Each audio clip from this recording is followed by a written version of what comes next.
चरण ने रोज skin cream की बोतल ली और उसे एक पल के लिए देखा। रोज स्किन केयर सेट उसी का दिया हुआ फॉर्मूला था और उसने खुद उससे बने सभी उत्पादों का निरीक्षण किया। और यह एक ऐसा स्किन केयर उत्पाद था जिसका इस्तेमाल प्रिया रोज करती थी, इसलिए चरण इससे अच्छी तरह वाकिफ था। उसके सामने रखा पेस्ट जैसा पदार्थ रोज स्किन क्रीम से पतला और रंग में थोड़ा सफ़ेद था। रोज स्किन क्रीम का रंग हल्का पीला था और उसमें हल्की गुलाब की खुशबू थी, लेकिन अब इस अनजान पदार्थ से थोड़ी तीखी गंध आ रही थी। इसलिए इस बोतल में मौजूद सामग्री उनकी एरेंडेली केमिकल फैक्ट्री द्वारा उत्पादित नहीं थी। उसने रोज स्किन क्रीम की बोतल हाथ में उठाए और उस लंबे दुबले पतले आदमी को गौर से देखते हुए बोला, हम इसकी विस्तृत जांच करेंगे। हमारे सभी एरेंडेली केमिकल उत्पाद पंजीकृत हैं और नियमित रूप से मात्रात्मक जांच से गुजरते हैं। चूंकि आप दावा कर रहे हैं कि इसमें कोई समस्या है, इसलिए स्वाभाविक रूप से हमें सामग्री की पूरी जांच करनी होगी। अगर आप इन्हें ले जाएंगे और सबूत नष्ट कर देंगे तो हम इसे कैसे साबित कर पाएंगे।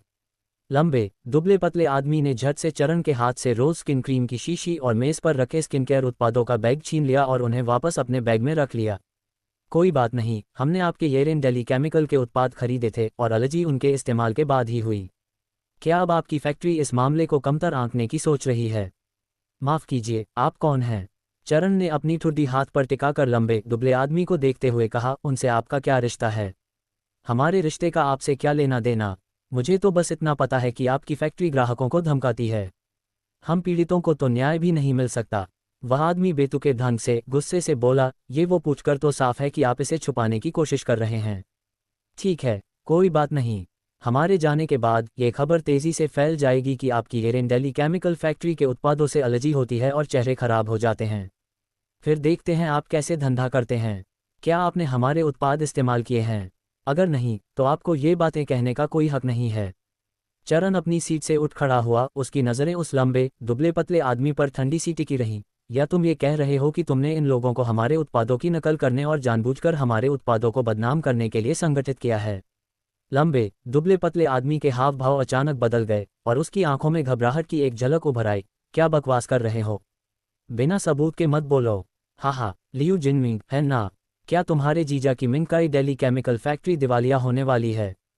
तुम्हें ऐसी गंदी चालें अपनाने के लिए मजबूर करने के लिए? चरण लंबे दुबले पतले आदमी के पास गया और उसके अचानक कहे शब्दों से लंबे दुबले आदमी का चेहरा तुरंत पीला पड़ गया। तुम उसने चरण की ओर इशारा किया। उसकी उंगलियां थोड़ी कांप रही थीं, मानो उसे उम्मीद न हो कि चरण सीधे उसकी पृष्ठभूमि बताएगा। मिंगकाई डेली केमिकल फैक्ट्री दुर्भावनापूर्ण प्रतिस्पर्धा में शामिल होने के लिए उनके फैक्ट्री निदेशक ने अपने छोटे चाचा को हमारे एरेंडेली केमिकल के साथ खिलवाड़ करने के लिए उकसाया था। छी। चरण ने आगे बढ़कर लियू जिनमिंग के कंधे पर थपथपाया। उसकी आवाज़ सहानुभूति से भरी थी। लियू जिनमिंग, मुझे तुम पर सचमुच दया आ रही है। तुम्हें एक मोहरे की तरह इस्तेमाल किया जा रहा है, फिर भी तुम इतनी मूर्खता से किसी और के लिए अपनी जान जोखिम में डाल रहे हो। लियू जिनमिंग का चेहरा लाल हो गया। उसने चरण को घूरा, उसकी आवाज़ शर्म और गुस्से से भरी थी। कलह पैदा करने की कोशिश मत करो। मेरे जीजा को इस बारे में कुछ नहीं पता। मैंने खुद इसकी योजना बनाई थी। ओह, यह अच्छा है कि तुमने इसे स्वीकार कर लिया। चरण ने अपना चेहरा उठाया और किन्यू की ओर देखा। पुलिस को बुलाओ। उन्हें पुलिस को सब कुछ समझा दो। जी हाँ, प्रेसिडेंट किन। किन्यू जल्दी से ऑफिस डेस्क पर गया, फ़ोन उठाया और फ़ोन मिलाया। लियू जिनमिंग का चेहरा पीला पड़ गया। उसने चरण को घूरा। उसकी आवाज़ में आक्रोश था। ये सब इसलिए हुआ क्योंकि तुम्हारी एरेन डेली केमिकल फैक्ट्री ने बाजार पर कब्जा कर लिया, जिससे हमारे पास जीने का कोई रास्ता नहीं बचा। चरण, क्या तुम्हें पता है कि अगर हमारी मिंगकाई डेली केमिकल फैक्ट्री बंद हो गई तो कितने लोग अपनी नौकरियां खो देंगे? तुम कितने लोगों को भूखा मरने पर मजबूर करोगे? चरण ठिठक कर हंसा। हमारा एरेन डेली केमिकल अपनी असली क्षमता के आधार पर निष्पक्ष रूप से प्रतिस्पर्धा करता है। तुमने जो घिनौने तरीके इस्तेमाल किए हैं, चाहे तुम्हारा मकसद कुछ भी हो, वे गैरकानूनी और आपराधिक कृत्य हैं। तुम एक नीच इंसान जिसने कानून तोड़ा है, मुझे दोषी ठहराने का तुम्हें क्या हक है? लियू जिनमिंग नैतिक ब्लैकमेल का इस्तेमाल करना चाहता था, लेकिन उसे देखना था कि क्या चरण उसकी जहमत उठाता भी है। जब उन्होंने अपना व्यवसाय शुरू किया और एक कारखाना खोला, तो प्राकृतिक चयन ने स्वाभाविक रूप से कई घटिया कारखानों और प्रतिस्पर्धियों को खत्म कर दिया। ये सच था कि कुछ कारखाने दिवालिया हो जाएंगे और परिणामस्वरूप कुछ कर्मचारियों को नौकरी से निकाल दिया जाएगा। लेकिन चारण को दृढ़ विश्वास था कि वह समाज के लिए अधिक रोजगार के अवसर प्रदान कर सकते हैं और अधिक लोगों को समृद्धि के मार्ग पर ले जा सकते हैं। राष्ट्रपति किन, कारखाने के गेट पर कोई आपसे मिलना चाहता है। अचानक दरवाजे के बाहर से कोई दौड़ता हुआ आया और चारण से पूछा, कौन है? चारण ने पूछा। वह मिंगकई दिल्ली केमिकल फैक्ट्री के फैक्ट्री निदेशक झेंगजू होने का दावा करता है। मिंगकई दिल्ली केमिकल फैक्ट्री के फैक्ट्री डायरेक्टर है ना? उन्हें आने दो। चरण ने अपनी भौहें थोड़ी ऊपर उठाईं, उत्सुकता से कि झेंगजू इस समय क्या चाहता है। झेंगजू के आने की खबर सुनकर लियू जिनमिंग का चेहरा भी पीला पड़ गया। उसने झेंगजू की जानकारी के बिना ये सब किया था। उसके जल्दबाजी और आवेगपूर्ण कार्यों ने मिंगकई दिल्ली केमिकल फैक्ट्री के लिए मुसीबत खड़ी कर दी थी। जल्द ही झेंगजू को फैक्ट्री डायरेक्टर के कार्यालय में लाया गया। अंदर जाते ही उसने लियू जिनमिंग को हारे हुए मुर्गे की तरह देखा और आह भरने से खुद को रोक नहीं पाया। खुद को संभालते हुए झेंगजू ने कमरे में मौजूद लोगों की ओर देखा और आखिरकार अपनी नज़र चरण पर केंद्रित कर ली। क्या ये येरेन दिल्ली केमिकल के अध्यक्ष किन हैं? उसने चरण की ओर देखा और विनम्रता से पूछा। चरण ने हल्के से सिर हिलाया। हाँ, मैं चरण हूँ। अध्यक्ष किन? लियू जिनमिंग ने जो कुछ भी किया वह मेरे निर्देश पर था। मैं आपकी फैक्ट्री पर हुए प्रभाव और नुकसान की पूरी जिम्मेदारी लेने को तैयार हूँ। झेंगजू के चेहरे पर ईमानदारी साफ झलक रही थी। मैं बस यही उम्मीद करता हूं कि मिंगकई दिल्ली केमिकल फैक्ट्री के दिवालिया हो जाने के बाद राष्ट्रपति किन फैक्ट्री के पुराने कर्मचारियों को अपने यहां रख लें। उसकी बातें सुनकर चारण थोड़ा हैरान हुआ। क्या इस मिंगकई दिल्ली केमिकल फैक्ट्री का फैक्ट्री निदेशक हार मानकर आत्मसमर्पण कर रहा है? उसके बोलने से पहले ही लियू जिनमिंग अचानक बगल से बेचैनी से चिल्लाया, नहीं जीजाजी, यह मैं ही था। मैंने आपको बताए बिना ये किया। मुझे माफ़ करना, मुझसे गलती हो गई। इसका आपसे कोई लेना देना नहीं है, मेरी गलती मत लीजिए। जिनमिंग। झेंगजू ने लियू जिनमिंग की ओर देखा और सख्ती से चिल्लाया, आपके और मेरे करने में क्या फ़र्क है?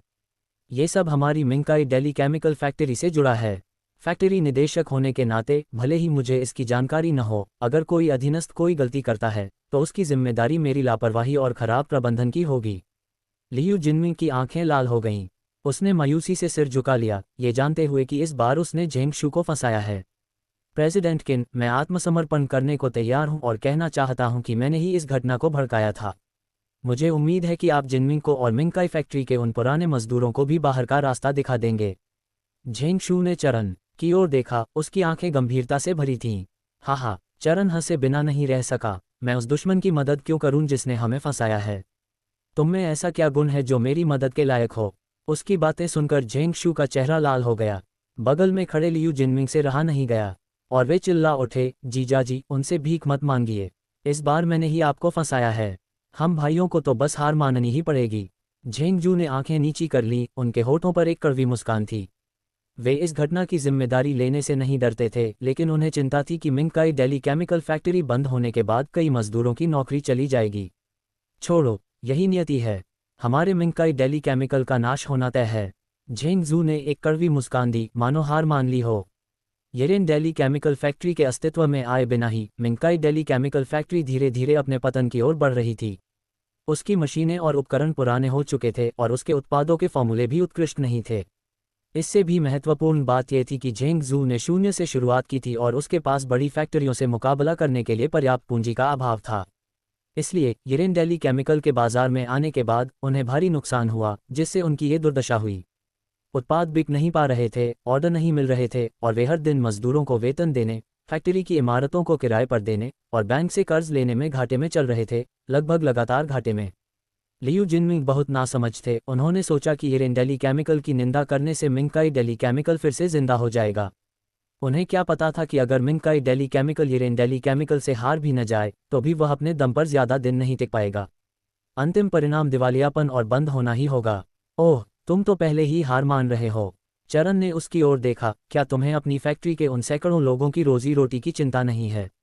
ये सुनकर झेंगजू ने उसे घूरते हुए कहा, तुम उन लोगों को अपने यहाँ रखने को तैयार नहीं हो, इसलिए मेरा मजाक उड़ाने की कोई ज़रूरत नहीं है।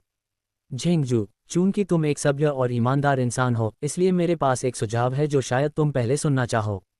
चरण ने कहा, तुम सहमत हो या नहीं? आज का मामला हमारे येरेन दिल्ली केमिकल के खिलाफ लियू जिनमिंग की साजिश का था। मुझे पता है कि यह मामला तुमसे जुड़ा नहीं है और मैं तुम्हारी जिम्मेदारी नहीं लूंगा। तुम क्या करना चाहते हो? चरण की बातें सुनकर झेंगजू बहुत हैरान हुआ। क्या अब चरण उसकी बदकिस्मती का फायदा नहीं उठाने वाला था? लियू जिनमिंग झेंगजू के छोटे चाचा थे और अगर चरण ने दावा किया कि लियू जिनमिंग के सारे काम झेंगजू के उकसावे पर किए गए थे तो झेंगजू कैद से बच नहीं पाएगा। मैं तुम्हारा मिंगकई दिल्ली केमिकल खरीदना चाहता हूँ। चरण ने सीधे झेंगजू की ओर देखा, उसकी आंखें साफ और खुली हुई थीं। मिंगकई दिल्ली केमिकल हमारे येरेन दिल्ली केमिकल में विलय हो जाएगा। वे कर्मचारी काम करना जारी रख सकते हैं और तुम मेरे लिए शाखा कारखाने का प्रबंधन करोगे। यही मैं करना चाहता हूँ। जब चरण ने येरेन डेली केमिकल फैक्ट्री खोली तो उसने स्वाभाविक रूप से शुरुआत में ही लोगों को बाजार की स्थिति के बारे में पूछताछ करने के लिए भेजा। छोटे से हुआंगान काउंटी में येरेन डेली केमिकल सहित कुल मिलाकर केवल 2 डेली केमिकल फैक्ट्रियां थीं। मिंकाई डेली केमिकल 5-6 सालों से काम कर रहा था और शुरुआती कुछ सालों में उसका कारोबार काफ़ी अच्छा चल रहा था। बाद में आयातित त्वचा देखभाल उत्पादों और दैनिक रासायनिक उत्पादों ने बाजार पर कब्जा कर लिया और साथ ही अन्य बड़े घरेलू निर्माताओं से मिल रही प्रतिस्पर्धा ने मिंकाई डेली केमिकल को मुश्किलों में फंसा दिया। लेकिन यह निर्विवाद था कि झेंग शू के पास इस उद्योग का अनुभव और प्रबंधन क्षमताएं थीं। चरण को बाजार का विस्तार करने की ज़रूरत थी और उससे भी ज़्यादा उसे प्रबंधन प्रतिभा की ज़रूरत थी। उसने देखा कि झेंग शू एक ऐसा व्यक्ति था जो वफादारी और धार्मिकता को महत्व देता था, इसलिए उसने उसे भर्ती करने की इच्छा जगाई।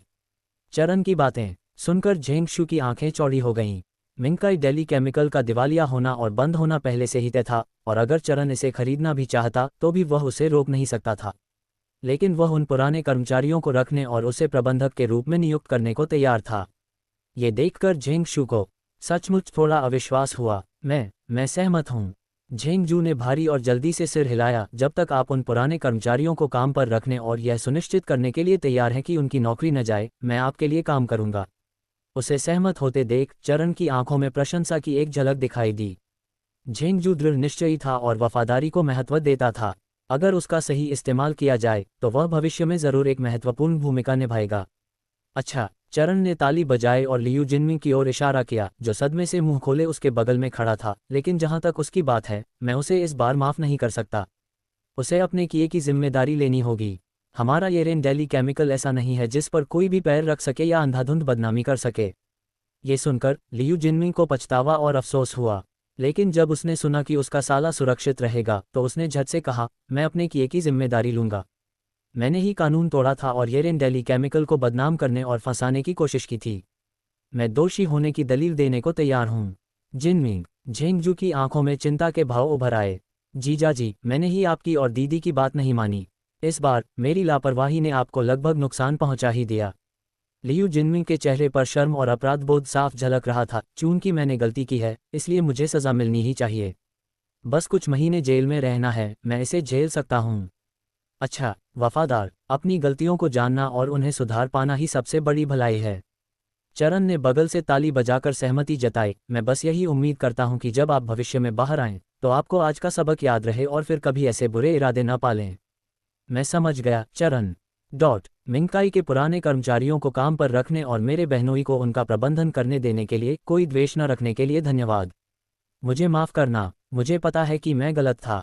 मुझे येरेन डेली केमिकल के खिलाफ ऐसी गंदी चालें नहीं चलनी चाहिए थीं। लियू जिनमिंग ने अजीब तरह से बात की, चरण को धन्यवाद दिया और माफ़ी मांगी। चरण ने उसकी तरफ देखा, बस अपने होंठ सिकुड़े और कोई जवाब नहीं दिया। वह कोई संत नहीं था। लियू जिनमिंग ने येरेन डेली केमिकल को नुकसान पहुंचाने की कोशिश की, लेकिन वह कामयाब नहीं हुआ। भले ही उसे अपनी गलती का एहसास हो और भले ही उसकी मंशा झेंग शू और मिंकाई के पुराने कर्मचारियों के लिए हो, फिर भी चरण को उसे माफ़ न करने का हक था। उसकी वफादारी और धार्मिकता दूसरों की कीमत पर नहीं आनी चाहिए। किन्यू की सूचना मिलते ही पास के पुलिस स्टेशन से पुलिस तुरंत पहुंच गई। लियू जिनमिंग और जिन लोगों को उसने परेशानी खड़ी करने के लिए लाया था, उन सभी को गिरफ्तार कर लिया गया। चूंकि झेंग शू को इसकी जानकारी नहीं थी, इसलिए चरण ने अपनी जिम्मेदारी नहीं निभाई। लियू जिनमिंग के चले जाने के बाद उसने झेंग शू के साथ मिंकाई डेली केमिकल के अधिग्रहण पर चर्चा शुरू कर दी। मिंकाई डेली केमिकल उस समय घाटे में चल रही थी और उस पर अभी भी बैंक का कर्ज बकाया था। चरण ने फैक्ट्री के बाजार मूल्य का अनुमान लगाया, बैंक के कर्ज घटाए और पाया कि इसकी लागत अधिकतम मिंकाई डेली केमिकल फैक्ट्री का अधिग्रहण करने के लिए 30,000 युआन। बेशक पहले भी कुछ लोग मिंकाई डेली केमिकल का अधिग्रहण करना चाहते थे, लेकिन वे मालिक उद्योग बदलना चाहते थे और स्वाभाविक रूप से पुराने कर्मचारियों को फैक्ट्री में नहीं रखना चाहते थे। इसलिए झेंग जू फैक्ट्री बेचने के लिए कभी तैयार नहीं हुआ था। अब जब चारण ने उससे उन पुराने कर्मचारियों को रखने और झेंग जू को प्रबंधक बनाने का वादा किया था, तो वह स्वाभाविक रूप से बहुत खुश था। झेंग जू, मैं तुम्हें 2 विकल्प देता हूँ, 30,000 युआन की एक निश्चित कीमत या येरेन डेली केमिकल के 3% शेयर। तुम दोनों में से कोई भी चुन सकते हो। थोड़ा सोचने के बाद चरण ने झेंग जू को 2 विकल्प दिए। उसके लिए इससे कोई फर्क नहीं पड़ता था कि झेंग जू कौन सा विकल्प चुनता है। लेकिन अगर झेंगजू शेयर चुनता तो उसके मन में यिरेन डेली केमिकल के प्रति वफादारी और जुड़ाव की भावना विकसित होती। चरण उसका इस्तेमाल करते हुए ज़्यादा सहज महसूस करता। आमतौर पर बड़ी कंपनियों के अधिकारियों को मालिक उनकी वफादारी जीतने के लिए कुछ शेयर देते हैं, क्योंकि समान हितों के साथ प्रबंधक ज़्यादा समर्पित और वफादार होते हैं। मैं 3% शेयर चुनता हूँ। झेंगजू ने बिना किसी हिचकिचाहट के, ये जानते हुए कि यह चरण द्वारा दिया गया एक अवसर था, तुरंत उसे लपक लिया। अच्छा। चरण ने संतुष्टि में सिर हिलाया और किन यू को अनुबंध का मसौदा तैयार करने को कहा। अनुबंध का मसौदा तैयार होने के बाद दोनों पक्षों ने ध्यानपूर्वक इसकी समीक्षा की और कोई समस्या न पाकर अपने हस्ताक्षर किए और अपनी उंगलियों के निशान लगाए। झेंगजू ने मिंगकाई डेली केमिकल फैक्ट्री का यिरेन डेली केमिकल में विलय कर दिया और यिरेन डेली केमिकल धीरे धीरे विस्तार करेगा। सबसे पहले हुआंगान काउंटी, अगला कदम जियांग सिटी के बाजार पर कब्जा करना होगा और फिर धीरे धीरे बाहर की ओर विस्तार करना होगा। मिंगकाई डेली केमिकल का अधिग्रहण करने के बाद चरण और झेंगजू ने आगामी विकास के कई विवरणों पर चर्चा करने के लिए एक साथ बैठे। वह शाखा कारखाने की सभी मशीनों को उन्नत उपकरणों से बदलने में निवेश करेगा। फिर मिंगकाई द्वारा पहले निर्मित सभी उत्पादों का उत्पादन बंद कर दिया जाएगा और वे यिरेन डेली केमिकल के उत्पादों का उत्पादन शुरू करेंगे। ये संयोग ही हुआ कि इस अवधि के दौरान यिरेन डेली केमिकल के पास ऑर्डरों की बाढ़ आ गई। मिंगकाई डेली केमिकल के अधिग्रहण के साथ चरण द्वारा पहले लिखे गए फार्मूलों को अब नमूना उत्पादन में इस्तेमाल किया जा सकता है। सौंदर्य प्रसाधन, श्रृंगार और इत्र सभी विकसित किए जा सकते हैं। महिलाओं से पैसा कमाना आसान है और चरण ने पहले ही इसका सार समझ लिया है। इस दौरान विद्युत उपकरण फैक्ट्री और डेली केमिकल फैक्ट्री का तेजी से विकास हुआ है और चरण का अगला कदम एक परिधान फैक्ट्री खोलना है। वह प्रिया से किया अपना वादा नहीं भूला था। वह अपनी पत्नी को उसके पसंदीदा उद्योग में आगे बढ़ने में मदद करेगा।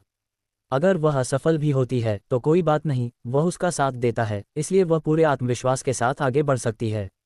झेंगजू के साथ अपनी बातचीत खत्म करने के बाद चरण ने समय मिलने पर मिंगकाई स्थित फैक्ट्री की इमारतों का दौरा करने की योजना बनाई।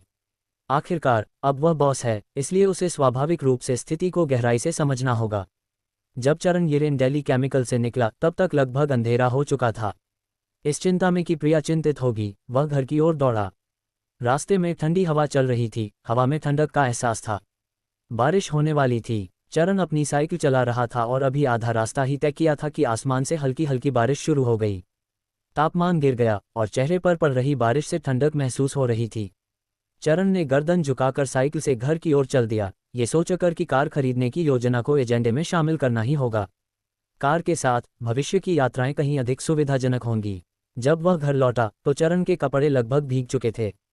जैसे ही उसने अपनी साइकिल आंगन में धकेली, उसने देखा कि प्रिया एक छाता पकड़े हुए उसे पकड़ने के लिए जल्दी से आ रही है। चरण ने जल्दी से उसकी ओर हाथ हिलाया, जल्दी घर में आओ, ध्यान रखना कि फिसले नहीं। कोई बात नहीं, प्रिया ने चरण के लिए छाता पकड़ा दिया और जब चरण ने अपनी साइकिल छज्जे के नीचे खड़ी कर दी तो वे दोनों छाते के नीचे साथ साथ घर में चले गए। ओह गुरु, आप तो पूरे भीग गए। झांग जिनिंग ने ऊपर देखा और देखा कि चरण भीग गया था और जल्दी से चिंतित होकर बोली, जल्दी से अपने कपड़े बदल लो वरना बाद में तुम्हें सर्दी लग जाएगी। हाल ही में तापमान ज्यादा नहीं रहा है और आज हवा और बारिश के साथ ठंड और भी ज्यादा है। चरण ने सिर हिलाया और अंदर वाले कमरे में जाने के लिए उठ खड़ा हुआ। प्रिया ने छाता हटा दिया और वह भी उसके पीछे अंदर वाले कमरे में चली गई ताकि चरण को बदलने के लिए सूखे कपड़े ढूंढने में मदद कर सके। रात का खाना तैयार है, जीनिंग ने इसे बनाने में मेरी मदद की है, चलो पहले खाना खाते हैं। प्रिया चरण के लिए बदलने के लिए सूखे कपड़े लाए और उसके बदले हुए कपड़े पहले रैक पर टांग दिए। अरे पहले खाना खाते हैं। प्रिया के साथ बाहर निकलते हुए चरण की आंखें नम थीं। उन्हें बाहर आते देख झांग जिनिंग ने जल्दी से अपने अध्ययन के नोट्स मेज पर रख दिए। जब से झांग जिनिंग चरण की शिष्या बनी है, उन्होंने न केवल संगीत सिद्धांत का ज्ञान प्राप्त किया है, उन्होंने हाल ही में कई जीवन कौशल भी सीखे हैं और उनकी आत्म देखभाल की क्षमता में भी काफ़ी सुधार हुआ है। आखिरकार वह एक युवती थी जिन्होंने पहले कभी घर का कोई काम नहीं किया था। हुआंगान काउंटी आने के बाद वह ज़्यादातर छोटे से आंगन में ही खाना खाती थी, इसलिए बिना कोई काम किए सिर्फ खाना खाने में उन्हें बुरा लगता था। वह अक्सर किराने की खरीदारी, बर्तन धोने वगैरह में मदद करती थीं। आज चरण व्यस्त थे और देर से लौटे, इसलिए झांग जिनिंग ने प्रिया के साथ मिलकर रात का खाना बनाने में मदद की। बर्तन मेज पर रखने के बाद कुछ लोग बैठ गए और खाना खाने लगे। चरण ने प्रिया को आज मिंगकाई डेली केमिकल के अधिग्रहण के बारे में बताया। सुनने के बाद प्रिया को भी लगा कि यह मामला वाकई पेचीदा है। शुक्र है कि चरण ने कभी बिना तैयारी के लड़ाई नहीं लड़ी और मिंगकाई डेली केमिकल फैक्ट्री की जांच पड़ताल कर चुका था, इसलिए उसे इसकी कुछ समझ थी। आज जैसे ही उसने सुना कि कोई गड़बड़ी कर रहा है, उसने तुरंत लियू जिनमिंग और उसके गिरोह की पृष्ठभूमि की जांच के लिए लोगों को भेजा। जैसी कि उम्मीद थी, उसने सुराग खोज निकाले और लियू जिनमिंग की चाल का पर्दाफाश कर दिया। फिर उसने झेंगजू को बाहर निकाला और मिंगकाई डेली केमिकल फैक्ट्री का सफलतापूर्वक अधिग्रहण कर लिया। पति, तुम कमाल हो। प्रिया ने चरण के कटोरे में खाना डाला और उसकी खुलकर तारीफ की। चरण मुस्कुराया और उसने भी प्रिया के कटोरे में खाना डाल दिया। झांग जिनिंग, जो चुपचाप उनके बगल में खाना खा रही थी, उसे सचमुच ऐसा लग रहा था जैसे उसे लाखों क्रिटिकल हिट्स झेलने पड़े हों। उसे हर दिन कुत्ते का खाना खाने के लिए मजबूर किया जा रहा था। खैर, वह बाहर किसी रेस्टोरेंट में अकेले खाना नहीं खाना चाहती थी। इसके अलावा चरण का खाना वाकई बहुत अच्छा था, और हालांकि झांग जिनिंग खाने में थोड़ी नखरेबाज थी, फिर भी उसे चरण के बनाए व्यंजन बहुत पसंद थे। अगर उसे कुत्ते का खाना भी खाना पड़े तो कोई बात नहीं, उसका अंतर्मन बहुत मजबूत था। वो मैं भी प्यार में पड़ना चाहती हूँ और मास्टर जैसा अच्छा आदमी पाना चाहती हूँ। रात के खाने के बाद झांग जिनिंग ने अलविदा कहा और गेस्ट हाउस में आराम करने चले गए। उनके जाने के बाद चरण और प्रिया नहाने के लिए बाथरूम गए, फिर दोनों कुछ देर बातें करने और प्रिया द्वारा हाल ही में डिज़ाइन किए गए कपड़ों की शैलियों की प्रशंसा करने बैठ गए। प्रिया बहुत मेहनती थी, वह हर दिन एक पोशाक डिज़ाइन करती और उसे कागज़ पर चित्रित करती। चरण ने उसके लिए कई ड्राइंग पेन तैयार किए थे, जिनमें वाटर कलर और क्रेयॉन भी शामिल थे, जिससे प्रिया के लिए कपड़ों की शैलियाँ बनाना बहुत आसान हो गया। इस समय चरण ने अपने द्वारा डिज़ाइन की गई कपड़ों की शैलियों को देखा और प्रिया के साथ प्रत्येक पोशाक के फायदे और नुकसान का विश्लेषण किया, उसके सौंदर्य, व्यावहारिकता और आराम को ध्यान में रखते हुए। वह प्रिया के साथ चर्चा करता कि किस परिधान के लिए कौन सी सामग्री सबसे उपयुक्त रहेगी। प्रिया ने उसकी व्याख्याएं सुनी, उसकी आंखें जिज्ञासा और प्रशंसा से भर गईं।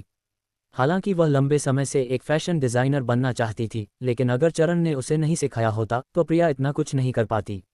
अपनी पत्नी की आंखों में प्रशंसा का भाव देखकर चरण को ये थोड़ा भारी लगा। उसके दिल की आग और भड़क उठी।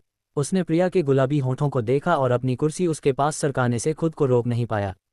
प्रिया ने उसके इरादों को भांप लिया और गंभीर भाव से चरण से बात करती रही।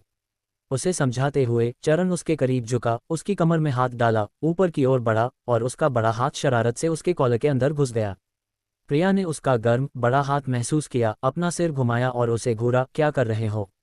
चरण ने उसे कसकर गले लगाया और उसके कान में फुसफुसाया, पत्नी, तुम्हारी खुशबू बहुत अच्छी है।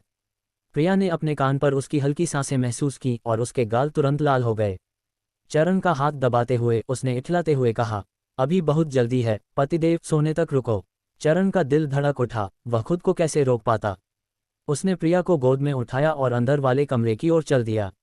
उसे धीरे से बिस्तर पर लिटाकर चरण जल्दी से दरवाज़ा बंद करने और पर्दे लगाने चला गया। बाहर हल्की बारिश लगातार हो रही थी। अंदर चरण ने प्रिया पर फिर से एक नया हथकंडा आजमाने का दबाव डाला। काफी देर बाद उसने संतुष्ट होकर प्रिया को गले लगा लिया, प्रिया के कोमल शरीर को सहलाते हुए, प्यार से उसके माथे को चूमते हुए। पत्नी, तुमने बहुत मेहनत की है। प्रिया ने अपना सिर उसके सीने में छिपा लिया, उसके गाल जल रहे थे, बस सीने में एक गर्म चुभने वाला दर्द महसूस हो रहा था। सच में, अगली बार उसे उसकी शरारतों के लिए बिल्कुल भी राजी नहीं होना चाहिए। *... पूरी रात हल्की बारिश होती रही और अगले दिन तापमान केवल 8-16 था। सुबह सुबह और देर शाम को और भी ज्यादा ठंड थी। आज जब वे उठे तो प्रिया और चरण दोनों ने स्वेटर और मोटे कोट पहने। ये स्वेटर प्रिया ने अपने खाली समय में हाथ से बुने थे। चरण ने उसे बुनाई के कई अनोखे पैटर्न सिखाए और दोनों के स्वेटर के पैटर्न बहुत सुंदर थे और उन्हें गर्म रखते थे। सुबह और शाम स्वेटर पहनकर और फिर उसके साथ मोटा कोट पहनकर ठंड नहीं लगती। दोपहर में जब तापमान ज्यादा होता तो वे अपने कोट उतार सकते थे। आखिरकार सुबह बारिश रुक गई, लेकिन आंगन कीचड़ से भर गया, इसलिए चरण ने कुछ पुराने कोयले की राख लेकर मुख्य रास्ता पक्का कर दिया ताकि वे कीचड़ में न फंसें। अब बारिश के मौसम की असुविधा को महसूस करते हुए चरण को पछतावा हुआ कि जब उसने शौचालय और स्नानघर बनवाया था तो उसने आंगन को सीमेंट से पक्का क्यों नहीं किया। सुबह नाश्ते के बाद चरण ने झांग जिनिंग के लिए एक नोट छोड़ा और प्रिया को स्वीट हार्ट टेलर शॉप भेज दिया। कल रात हुई बारिश की वजह से सड़क कीचड़ से भरी थी। चरण ने प्रिया को अपनी पीठ पर उठा लिया, उसे कीचड़ में पैर रखने से रोका और उसे टेलर शॉप में ले गया।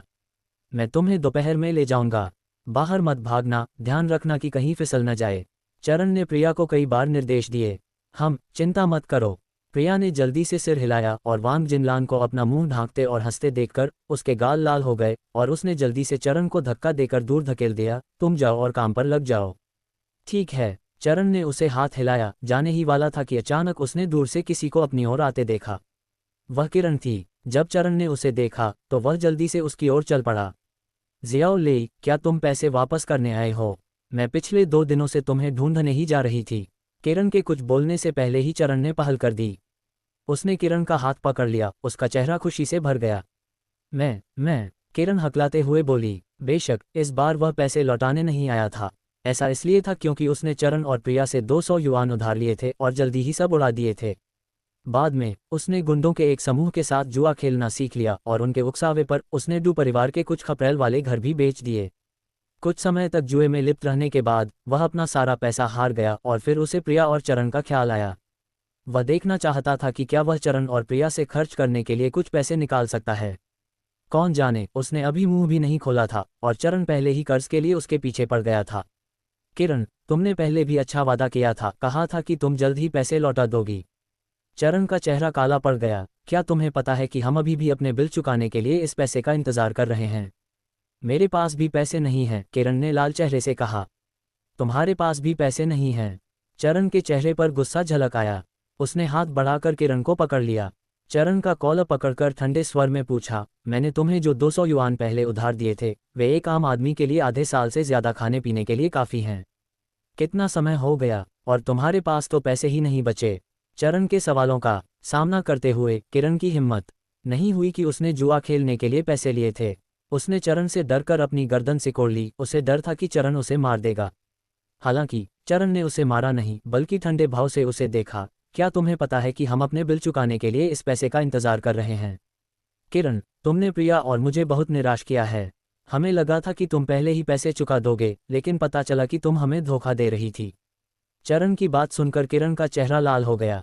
उसने अपना सिर नीचे कर लिया, दोबारा पैसे उधार लेने की बात कहने की हिम्मत नहीं जुटा पाया और जल्दी से बोला, मैं तुम्हारे पैसे चुकाने का कोई रास्ता निकाल लूंगा। ये सुनकर चरण मुस्कुराया और उसका कॉलर खोलकर उसके कपड़े ठीक करने में मदद करने लगा। सही कहा जियाओ लेई, मेरा मानना है कि अगर तुम लगन से काम करोगे तो देर सवेर तुम जरूर कुछ बड़ा हासिल करोगे। किरण ने उसकी बातें सुनी और उसके दिल में महत्वाकांक्षा उमड़ पड़ी। उसने झट से सिर हिलाया, हाँ, मैं देर सवेर अपना नाम जरूर बनाऊंगा। तो फिर छोटे भाई, जल्दी से वो 200 युआन हमें वापस कर दो। सप्लायर लगातार पैसे के लिए दबाव डाल रहे हैं और हमें बहुत बुरा सिर दर्द हो रहा है। चिंता मत करो, मैं जल्द से जल्द तुम्हारे पैसे जरूर वापस कर दूंगा। किरण ने जल्दी से अपनी छाती थपथपाई और चरण से वादा किया। वह रुका, फिर जल्दी से बोला, जीजाजी आज मुझे कुछ और काम है, इसलिए मैं पहले चलता हूँ। मैं किसी और दिन आपसे मिलने आऊँगा। ठीक है, तुम जाओ और काम पर लग जाओ। चरण ने किरण को जाते हुए देखकर उसकी तरफ हाथ हिलाया। किरण उस गली से दूर चला गया जहाँ स्वीट हार्ट टेलर शॉप थी और जब वह चरण को और नहीं देख पाया तभी उसने अपने माथे से ठंडा पसीना पोंछा। अरे यार, मैं तो असल में फ़ायदा उठाना चाहता था, पर मुझे उम्मीद नहीं थी कि चरण और प्रिया भी गरीब होंगे। वो तो बस मुझे पकड़ते ही मुझसे कर्ज वसूलना चाहते थे। किरण ने पीछे मुड़कर खुद से बुदबुदाया, लगता है आगे मुझे उनसे और भी ज़्यादा बचना होगा और पैसे खर्च करने के दूसरे तरीके ढूंढने होंगे। चरण छोटे से आंगन में लौटा, मुख्य हॉल में चला गया, फ़ोन उठाया और शरद को बुलाया। नमस्ते डोंगजी, क्या तुम्हारे पास मुझे कार खरीदने में मदद करने का कोई तरीका है? हाँ, ज़्यादा महंगा नहीं, बस आने जाने के लिए कुछ। एक पिकअप ट्रक भी ठीक रहेगा, उसमें लोग और सामान आ जा सकते हैं, काफ़ी अच्छा है। फ़ोन पर चरण ने शरद से कुछ वाक्यों तक बात की। शरद शहर के कार डीलर बॉस को जानता था और अगर वह चरण को कार खरीदने में मदद करता तो उसे छूट मिल सकती थी। हुआंगान काउंटी जैसी छोटी जगह में काउंटी टाउन में कार चलाने का मतलब अक्सर सड़कों की वजह से चेसिस को खरोंचना होता था, देहात की तो बात ही छोड़ दीजिए। अब कार खरीदते समय चरण को विलासिता की नहीं, सिर्फ व्यवहारिकता की परवाह थी। शरद के साथ मनचाहा कार मॉडल और अनुमानित कीमत तय करने के बाद चरण ने पूरे विश्वास के साथ कार खरीदने का काम शरद को सौंप दिया। फ़ोन रखने के बाद उसने कुछ पांडुलिपि का कागज़ निकाला, मेज़ पर बैठ गया और एक उपन्यास की नकल करने लगा। झांग जिनिंग कभी कभी उससे कुछ सवाल पूछ लेती। चरण हमेशा यूजियान बुक स्टोर से जवाब ढूंढ लेता और उसे साफ साफ समझा देता। ये कहना ज़रूरी है कि जिस दौरान चरण झांग जिनिंग को पढ़ा रहे थे उन्हें संगीत सिद्धांत का बहुत सारा ज्ञान भी सीखना पड़ा। हालांकि वे सच्चे गुरु नहीं थे, उन्हें अधूरा ही माना जाता था। अगर वे इसी तरह पढ़ाते रहे तो झांग जिनिंग के पूरी तरह प्रशिक्षित होने तक चरण का अनुमान था कि वे स्वयं भी एक गुरु बन जाएंगे। हालांकि उन्होंने सीखने और नया ज्ञान ग्रहण करने से इनकार नहीं किया, बल्कि उन्हें इस एहसास का भरपूर आनंद मिला। पुनर्जन्म के बाद चारण की याददाश्त में काफ़ी सुधार हुआ था। पढ़ते पढ़ते वे लगभग फोटोग्राफिक मेमोरी हासिल कर लेते थे। बेशक उन्हें इस सुविधा का पूरा फायदा उठाना था। डिंगलिंग। चारण झांग जिनिंग के नए गीत का विश्लेषण कर रहे थे कि अचानक मुख्य हॉल में फ़ोन की घंटी बजी। वे जल्दी से उठे, पास गए और फ़ोन उठाया। हेलो श्रीकिन, आप बोल रहे हैं? फ़ोन के दूसरी तरफ से एक परिपक्व महिला की आवाज़ आई। उसकी आवाज़ बहुत विशिष्ट थी। चारण ने अपने मन से उसकी याददाश्त निकाली। मिस जोंग, ये किंगटियन फिल्म एंड ऑडियो से जोंग चुचू था। मैं हूँ। मुझे उम्मीद नहीं थी कि मिस्टर किन को मेरी आवाज़ अब भी याद होगी। जोंग चुचू ने धीरे से हंसते हुए कहा, दरअसल मैं जीनिंग को फ़ोन करना चाहता था, लेकिन चूंकि मिस्टर किन ने फ़ोन उठाया तो सोच रहा हूं कि क्या आप हमारे किंगटियन फिल्म एंड ऑडियो के लिए कुछ गाने लिखने में मदद कर सकते हैं। माफ़ कीजिए मिस जोंग, मैंने great wall film and audio के साथ एक दीर्घकालिक अनुबंध पर हस्ताक्षर कर दिए हैं, इसलिए मैं आपके अनुरोध को स्वीकार नहीं कर सकता। चरण ने तुरंत मना कर दिया, आपके उच्च सम्मान के लिए धन्यवाद। काश, कितने अफसोस की बात है। काश मिस्टर किन ने उस समय हमारी कंपनी के साथ एक दीर्घकालिक अनुबंध पर हस्ताक्षर कर लिए होते। झोंग चुचू के स्वर में गहरी निराशा थी। फिर उसने विषय बदल दिया, तो मुझे आश्चर्य है कि जीनिंग की पढ़ाई कैसी चल रही है। मिस्टर किन, अगर मैं जीनिंग से गाने लिखने में मदद मांगूं तो क्या मिस्टर किन उनकी समीक्षा में मदद कर सकते हैं? ऐसा ही होना चाहिए। जीनिंग मेरी शिष्या हैं, इसलिए मैं स्वाभाविक रूप से उनकी मदद करूंगा। चरण ने बिना किसी हिचकिचाहट के इस बात पर सहमति जताई। वह खुद किंगटियन फिल्म एंड ऑडियो के लिए गाने नहीं लिखेंगे, लेकिन वह झांग जीनिंग की इच्छाओं और स्वतंत्रता में बाधा नहीं डालेंगे। ठीक है, तो मैं मिस्टर किन को पहले ही शुक्रिया अदा कर दूंगी। झोंग चुचू मुस्कुराया और चरण को धन्यवाद दिया, फिर बोला, मिस्टर किन, क्या आप जीनिंग से फ़ोन उठाने के लिए कह सकते हैं? हाँ। चरण ने फ़ोन रिसीवर उठाते हुए झांग जिनिंग से कहा, जीनिंग, तुम्हारा चचेरा भाई तुम्हें ढूंढ रहा है। झांग जिनिंग ने अपनी शीट से ऊपर देखा, उसके चेहरे पर एक उलझन भरी अभिव्यक्ति थी। मुझे कौन ढूंढ रहा है? तुम्हारा चचेरा भाई, झोंग चुचू। ओह, ठीक है। झांग जिनिंग के जवाब देने के बाद वह जल्दी से अपनी सीट से उठी, पास गई और चरण के हाथ से फ़ोन ले लिया। चरण एक सज्जन की तरह कमरे से बाहर चला गया और झांग जिनिंग और झोंग चुचू के लिए जगह छोड़ दी। नमस्ते, क्या ये चुचू जी हैं? हाँ, मैं ही हूँ। झोंग चुचू मुस्कुराया, जीनिंग, आप कुछ समय से चरण की शिष्या हैं। आपकी शिक्षा कैसी चल रही है? मैं बहुत कमज़ोर महसूस कर रही हूँ। झांग जिनिंग की आवाज़ में कड़वाहट भरी थी। मास्टर चुचू जी से सीखना शुरू करने से पहले, क्या आपको पता है, मैं हमेशा थोड़ी घमंडी थी, खुद को संगीत जगत का उभरता सितारा, भविष्य का संगीत गुरु समझती थी और बाकियों को बिल्कुल नीची नज़र से देखती थी। जब तक मैंने मास्टर के लिखे गाने और एल्बम नहीं देखे, तब तक मुझे एहसास नहीं हुआ कि मैं कितनी छोटी हूँ। हमेशा कोई ना कोई बेहतर ज़रूर होता है। मास्टर की तुलना में मैं ताई पर्वत के नीचे एक चींटी की तरह हूँ, कुएं में पड़े मेढक की तरह, जिसे आकाश का बस एक छोटा सा हिस्सा ही दिखाई देता है। झांग जिनिंग की बातें सुनकर झोंग चुचू बहुत हैरान हुई। वह जानती थी कि उसकी चचेरी बहन बचपन से ही सबकी नज़रों में एक प्रतिभाशाली थी। उसने 8 साल की उम्र में संगीत सीखना शुरू किया, 9 साल की उम्र में पियानो सोलो बजाना सीख गई और बाद में गुकिन, पीपा, एरहू, बांसुरी और जियाओ जैसे कई वाद्य यंत्र सीखे। दूसरों की रचनाओं में महारत हासिल करने के बाद उसने अपने खुद के गीत लिखने और रचने की कोशिश शुरू कर दी। अपने आसपास के लोगों और अपने शिक्षकों की तारीफों ने झांग जिनिंग को थोड़ा घमंडी बना दिया था, लेकिन इसमें कोई शक नहीं कि वह वाकई असाधारण और असाधारण प्रतिभा की धनी थी। इतनी कम उम्र की संगीत प्रतिभा के लिए थोड़ा घमंडी होना क्या गलत है? लेकिन चरण के गाने सुनने के बाद झांग जिनिंग ने पहली बार झोंग चुचू के सामने स्वीकार किया, मैं उनकी जितनी अच्छी नहीं हूँ। फिर उसके मन में उनकी शिष्या बनने का विचार आया। पहले तो झांग जिनिंग चरण को ज़्यादा महत्व नहीं देती थी। उनसे सीखने के बाद ही झांग जिनिंग को अपनी अज्ञानता का एहसास हुआ। अब जितना ज़्यादा वह सीखती, उतना ही उसे अपनी कमी का एहसास होता। अपने पहले लिखे गीतों को देखकर झांग जिनिंग को अब किसी गड्ढे में घुसने का मन कर रहा था। तो क्या तुम उनसे सीखना जारी रखोगी? झोंग चुचू ने पूछा। ज़रूर, मैं गुरु के साथ सीखना जारी रखना चाहती हूँ। चुचू जी, मैं और मजबूत बनना चाहती हूँ। मैं गुरु की तरह ही दुर्जय बनना चाहती हूँ। झांग जिनिंग ने तुरंत जवाब दिया। उसे लगा कि केवल चारण ही उसे वह ज्ञान सिखा सकते हैं जो वह चाहती थी, क्योंकि चाहे वह कितने भी कठिन प्रश्न क्यों न पूछती, चरण हमेशा उसका उत्तर बारीकी से दे सकता था। अपने पिछले कई शिक्षकों की तरह झांग जिनिंग ने उन्हें नहीं निकाला, बल्कि वे अब झांग जिनिंग को पढ़ा नहीं सकते थे, क्योंकि उनके पास सिखाने के लिए कुछ और नहीं था और उन्होंने स्वेच्छा से इस्तीफा दे दिया। तो क्या तुम कुछ समय निकालकर मेरी मदद कर सकती हो ताकि मैं कुछ गाने लिख सकूं? झोंग चुचू की आवाज़ में कड़वाहट थी। चारान का प्राचीन शैली का एल्बम रिलीज होने के बाद से किंगटियन फिल्म एंड ऑडियो के रिकॉर्ड और टेप बिक नहीं रहे हैं। हाँ, ये मेरे गुरु के लिखे गाने हैं, जाहिर है ये पूरे बाजार पर छा सकते हैं। झांग जिनिंग बेकाबू होकर हंस पड़ी, अपनी चचेरी बहन की उदासी से बिल्कुल बेखबर। छोटी शैतान, ज्यादा आगे मत बढ़ो। झोंग चूचू ने मजाक में उसे डांटा, फिर जल्दी से मना लिया, अच्छी बहन, अपनी बहन की मदद करो। ठीक है, ठीक है, मैं वादा करती हूँ, ठीक है। लेकिन गाने बिकेंगे या नहीं, इसकी मैं गारंटी नहीं दे सकती। झांग जिनिंग ने झोंग चूचू को चिढ़ाना बंद किया और मुस्कुराते हुए कहा, जब तक आप लिखने को तैयार हैं, कुछ न होने से तो ये हमेशा बेहतर है। झोंग चूचू को यह भी पता था कि झांग जिनिंग के लिखे गीतों को चरण के गीतों से बेहतर बनाना मुश्किल होगा, लेकिन अगर वे दूसरे गीतकारों के गीतों से बेहतर हों तो ये काफ़ी होगा। वह अब चरण से अपने लिए गीत नहीं लिखवा सकती थी, इसलिए उसकी उम्मीदें अब झांग जिनिंग पर ही टिकी थीं। उसे उम्मीद थी कि झांग जिनिंग जल्द ही स्नातक हो जाएगी और चरण जैसे क्लासिक गीत लिख पाएगी। बहनों का काम खत्म होने के बाद झोंग चूचू ने झांग जिनिंग से फिर पूछा, क्या तुम अब भी हुआंगान काउंटी में रहने की आदी हो? क्या तुमने हाल ही में घर पर फ़ोन किया है? शुरू में ये थोड़ा अजीब था, लेकिन अब मुझे हुआंगान काउंटी में रहकर बहुत खुशी हो रही है। झांग जिनिंग के चेहरे पर मुस्कान आ गई। छोटे से काउंटी कस्बे में जिंदगी की रफ्तार धीमी है और रहने का माहौल अपेक्षाकृत शांत और आरामदायक है, शहर की भीड़भाड़ से अलग, बिना लगातार ट्रैफिक के। और मास्टर का खाना वाकई लाजवाब है, मैं हर दिन खाने के समय का इंतजार करती हूँ। ये सुनकर झोंग चूचू हंसे बिना नहीं रह सकी। क्या तुम कोई हुनर सीख रही हो या खाना बनाने वाला कोई रसोइया ढूंढ रही हो? हे, खैर, मैंने पाया है कि मेरे मास्टर लगभग हर फन मौला हैं। झांग जिनिंग की आवाज़ गर्व से भरी थी। वह न सिर्फ गाने लिखते हैं बल्कि उपन्यास भी लिखते हैं, और उन्होंने एक इलेक्ट्रिकल उपकरण फैक्ट्री और एक डेली केमिकल फैक्ट्री भी शुरू की है।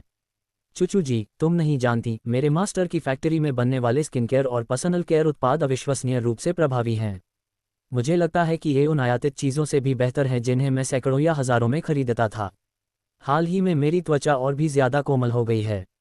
उसकी प्रशंसा सुनकर झोंग चूचू भी उत्सुक हो गया। तो जब तुम्हारे पास समय हो तो मुझे कुछ सेट खरीद कर भेज देना, मैं भी उन्हें आजमाना चाहता हूँ। ठीक है। झांग जिनिंग बहुत तैयार थी। झोंग चूचू ने देखा कि उसकी हर बात चरण के बारे में थी और उसके मन में चिंता की भावना जाग उठी। वह एक पल के लिए झिझकी, लेकिन खुद को रोक नहीं पाए। जीनिंग, मुझे याद है कि चरण पहले से ही शादीशुदा है। तुम उसके लिए भावनाएं मत जगाना, हम ऐसी औरतें नहीं हो सकती जो दूसरों के परिवार तोड़ दें। ओह चूचू जी, तुम क्या कह रही हो? झोंग चूचू की बातें सुनकर झांग जिनिंग का चेहरा काली रेखाओं से भर गया। मेरे मन में गुरु के लिए सिर्फ सम्मान और प्रशंसा है, कोई प्रेम भावना नहीं। इसके अलावा गुरु की पत्नी सुंदर, सौम्य और उदार हैं, और मेरे गुरु उनके प्रति बेहद समर्पित और वफादार हैं। कृपया बकवास मत करो, ठीक है? मैं गलत थी, मैंने हमारी जीनिंग बहन के बारे में बुरा सोचा था। लेकिन मेरी चिंता इसलिए भी है क्योंकि चरण इतना अच्छा है कि मुझे अवचेतन रूप से लगता है कि वो कई लड़कियों को आकर्षित करेगा। बिल्कुल नहीं, अगर कोई उसका पीछा भी करे तो भी मेरे गुरु उससे काफ़ी दूरी बनाए रखेंगे। झांग जिनिंग का स्वर प्रशंसा से भरा था। मेरे गुरु जैसा आदमी वाकई दुर्लभ है चूचू जी। भविष्य में जब मैं किसी से डेट करूंगी तो मैं अपने गुरु को एक मानक के रूप में इस्तेमाल करना चाहूंगी और एक ऐसा आदमी ढूंढना चाहूंगी जो अपनी पत्नी से जी जान से प्यार करता हो। ये सुनकर झोंग चूचू हंसे बिना नहीं रह सकी। वाह वाह वाह, मुझे उम्मीद है कि हमारी जीनिंग को ऐसा ही कोई अच्छा आदमी मिल जाएगा। ज़रूर मिलेगा। दोनों बहनें फ़ोन रखने से पहले काफ़ी देर तक बातें करती रहीं। फ़ोन रखकर झांग जिनिंग ने रसोई की तरफ देखा, चरण को रसोई में व्यस्त देखा और फिर मेज़ पर बैठ गईं और हाल ही में रचे गए अपने 2 नए गानों को ध्यान से दोहरा रही थीं। उन्हें दोहराकर वह उन्हें गुरु को सुधार के लिए दे देंगी। चारण ने उन्हें संशोधित करने में उसकी मदद की और वह उन्हें झोंग चूचू को भेज सकी। दूसरी ओर झोंग चूचू के फ़ोन रखने के बाद वह अपनी ऑफिस की कुर्सी पर पीछे झुक गई और अफसोस और विलाप से आहें भरने लगी। ये बहुत अफसोस की बात है कि इतने अच्छे आदमी की इतनी जल्दी शादी हो गई, वरना शायद मैं उसे पाने के लिए खुद को रोक नहीं पाती।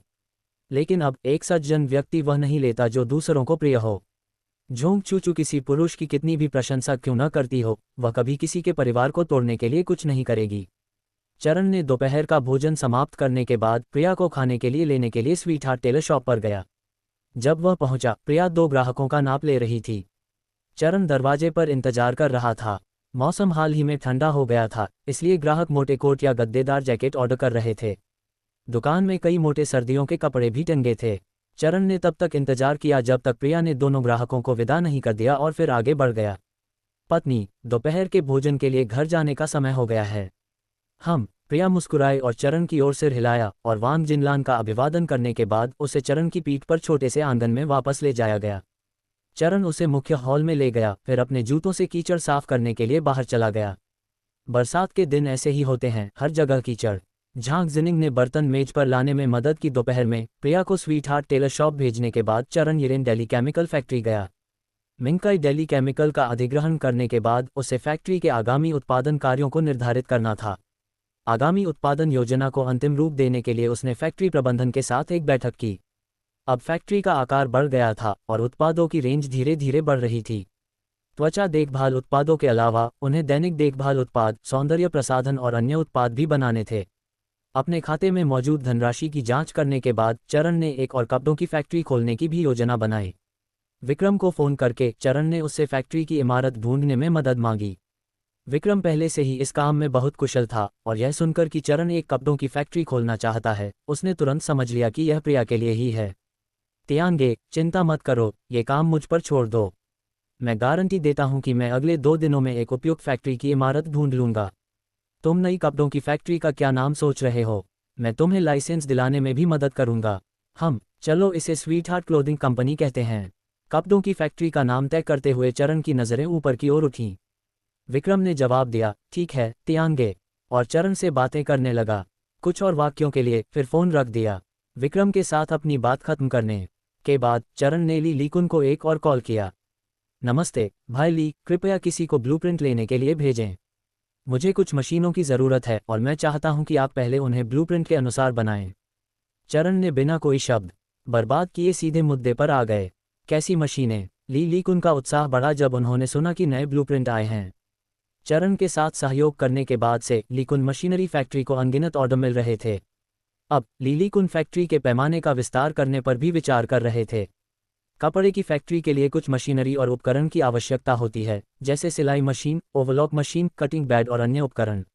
मैं जो ब्लूप्रिंट उपलब्ध करा रहा हूं, वे बाजार में उपलब्ध मशीनों से ज़्यादा उन्नत हैं। मैं एक कपड़े की फैक्ट्री खोलने की योजना बना रहा हूं, इसलिए भाई ली कृपया पहले इनमें से कुछ मशीनें बनाने में मेरी मदद करें। चरण ने उन्हें स्थिति समझाई। अरे ठीक है, मैं अभी किसी को ब्लूप्रिंट लाने के लिए भेजता हूँ। ली लीकुन ने तुरंत जवाब दिया। चरण द्वारा प्रदान किया गया प्रत्येक ब्लूप्रिंट बाजार में उपलब्ध मशीनरी और उपकरणों की तुलना में अधिक उन्नत था। ली लीकुन शुरुआती सदमे से अब पूरी तरह से शांत हो गया था। हाल ही में मशीनरी फैक्ट्री का प्रदर्शन कैसा रहा है? कपड़ों की फैक्ट्री के लिए आवश्यक मशीनों पर चर्चा करने के बाद चरण ने फिर लीकुन मशीनरी फैक्ट्री की हालिया स्थिति के बारे में पूछताछ की। वह अब एक छोटा मालिक भी था, इसलिए स्वाभाविक रूप से उसे फैक्ट्री के संचालन की अधिक परवाह करनी होगी। मैं आपको इसके बारे में बताने ही वाला था चरण। हमारी लीकुन मशीनरी फैक्ट्री हाल ही में लगातार ऑर्डर के साथ अच्छा प्रदर्शन कर रही है। मैं अपने उत्पादन पैमाने का विस्तार करने और अपनी लीकुन मशीनरी फैक्ट्री को जियांग शहर में सबसे बड़े मशीनरी उत्पादन केंद्र में बदलने की योजना बना रहा हूँ।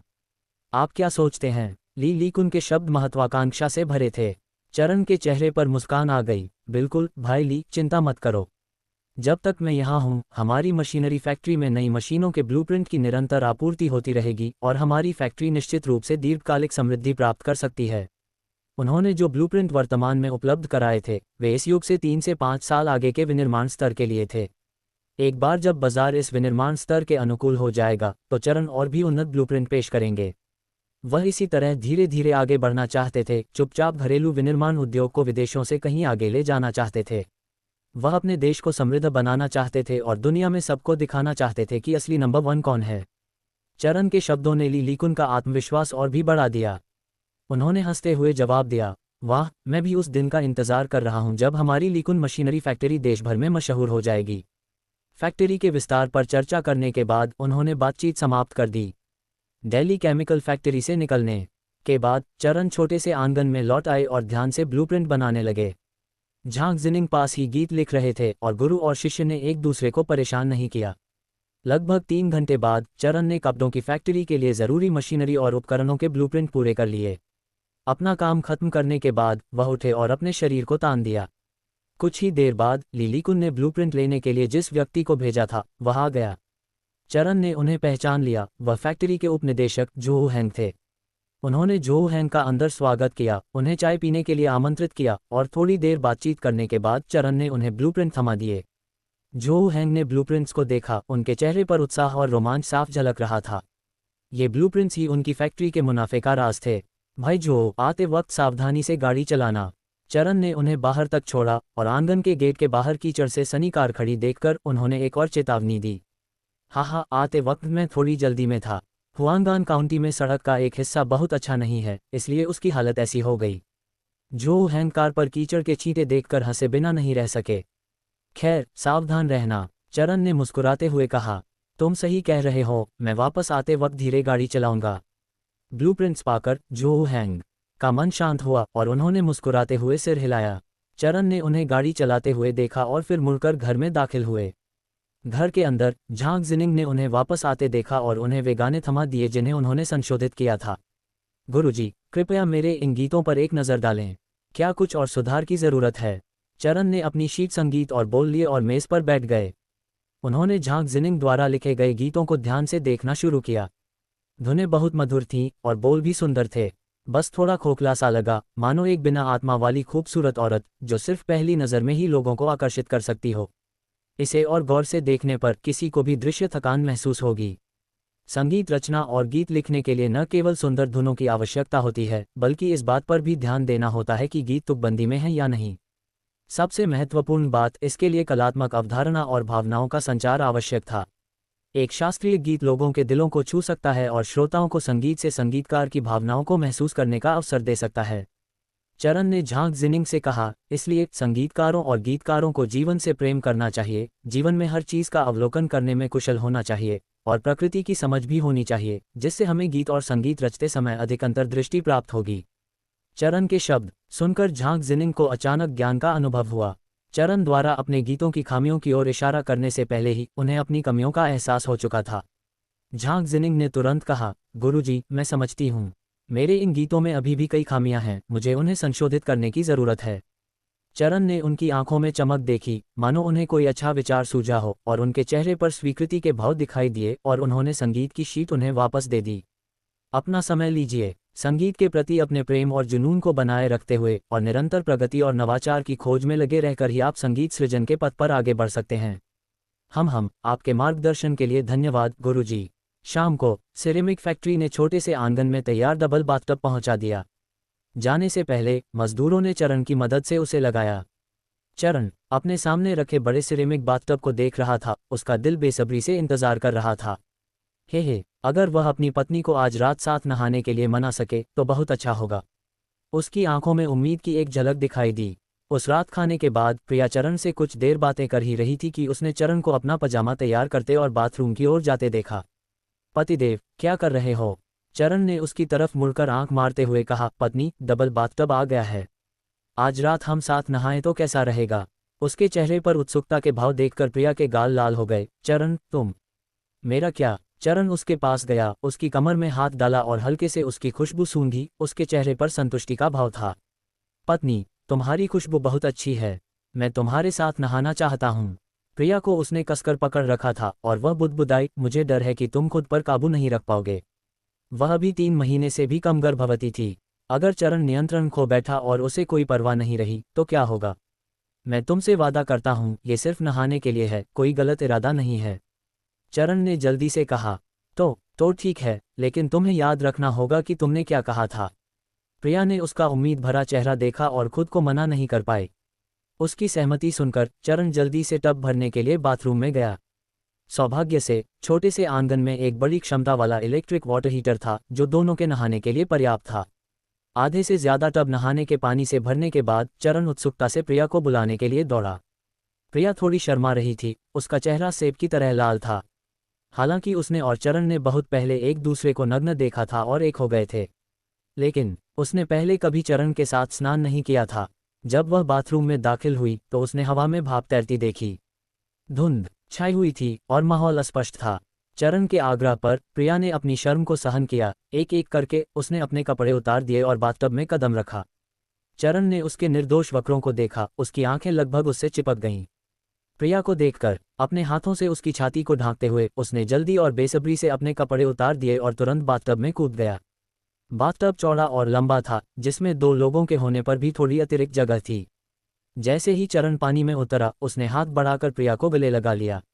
जैसे ही उनकी त्वचा का स्पर्श हुआ, चरण को गर्मी का एहसास हुआ। प्रिया उसकी ओर देखने में बहुत शर्मा रही थी। पत्नी, आओ, अपने हाथ छोड़ो, मैं तुम्हें नहाने में मदद करता हूँ। चरण की आवाज़ थोड़ी भारी थी। उसने प्रिया के हाथ हटा दिए, उसकी निगाहें उसके सामने के आकर्षक शरीर को गहराई से निहार रही थीं। प्रिया लंबी थी, लंबी टांगें, छरहरा शरीर, पतली कमर और भरे हुए कूल्हे। वह अभी 2 महीने से थोड़ी ज्यादा गर्भवती थी और उसका निचला पेट अभी भी बिल्कुल सपाट था। लेकिन गर्भावस्था के हार्मोन के प्रभाव से उसकी छाती और भी भरी हुई और गोल लग रही थी। हमेशा स्किनकेयर उत्पादों का इस्तेमाल करने के कारण उसकी त्वचा नाजुक, चिकनी और गोरी थी, जो नारंगी पीली रोशनी में एक आकर्षक चमक बिखेर रही थी।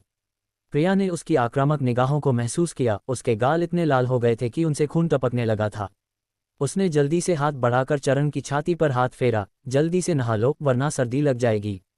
बाहर का तापमान अभी भी बहुत ठंडा था, लेकिन बाथरूम की जगह छोटी थी और बाथटब का पानी थोड़ा गर्म था, जिससे नहाना बहुत आरामदायक था। ठीक है, मैं तुम्हारी नहाने में मदद करता हूँ। चरण ने निगलते हुए थोड़ा शॉवर जेल लिया, उसे अपने हाथों में रगड़ा और फिर धीरे से प्रिया के शरीर पर मल दिया। उसकी बड़ी हथेली गर्म, थोड़ी खुरदरी थी और जहां भी उसने छुआ, प्रिया को एक अनोखी अनुभूति हुई। इस अद्भुत एहसास ने उसके शरीर को थोड़ा कांपने पर मजबूर कर दिया। इस नाजुक और चिकने स्पर्श ने चरण को रोक नहीं पाया। प्रिया के आधे शरीर पर ही इसे लगाने के बाद वह और बर्दाश्त नहीं कर सका। उसने प्रिया को गले लगा लिया और गर्म चुंबनों की झड़ी लग गई। काफी देर बाद चरण संतुष्ट दिख रहा था और कसकर लिपटी प्रिया को वापस मुख्य हॉल में ले गया। उसने सावधानी से प्रिया को बिस्तर पर लिटाया और उसे कंबल से ढकने में मदद की।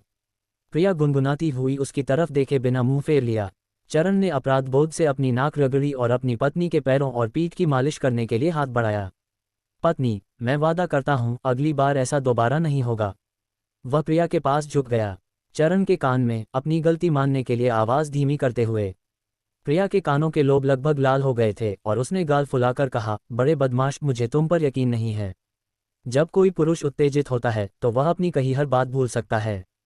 इस बार प्रिया को चरण को शांत करने के लिए बहुत मेहनत करनी पड़ी।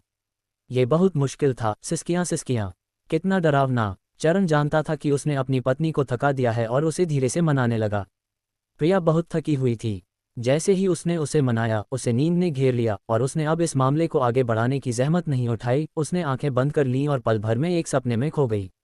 चरण ने उसकी सांसें धीरे धीरे शांत होते सुनी। उसकी आंखें नरम पड़ गईं और उसने बत्ती बुझाने के लिए हाथ बढ़ाया, उस महिला के कोमल शरीर को गले लगाया और अपनी आंखें बंद कर लीं। उसके हाथ ने अनजाने में प्रिया के पेट की रक्षा की। वहां एक नन्ही जान पल रही थी। यह उसकी और प्रिया की वंशावली का विस्तार था।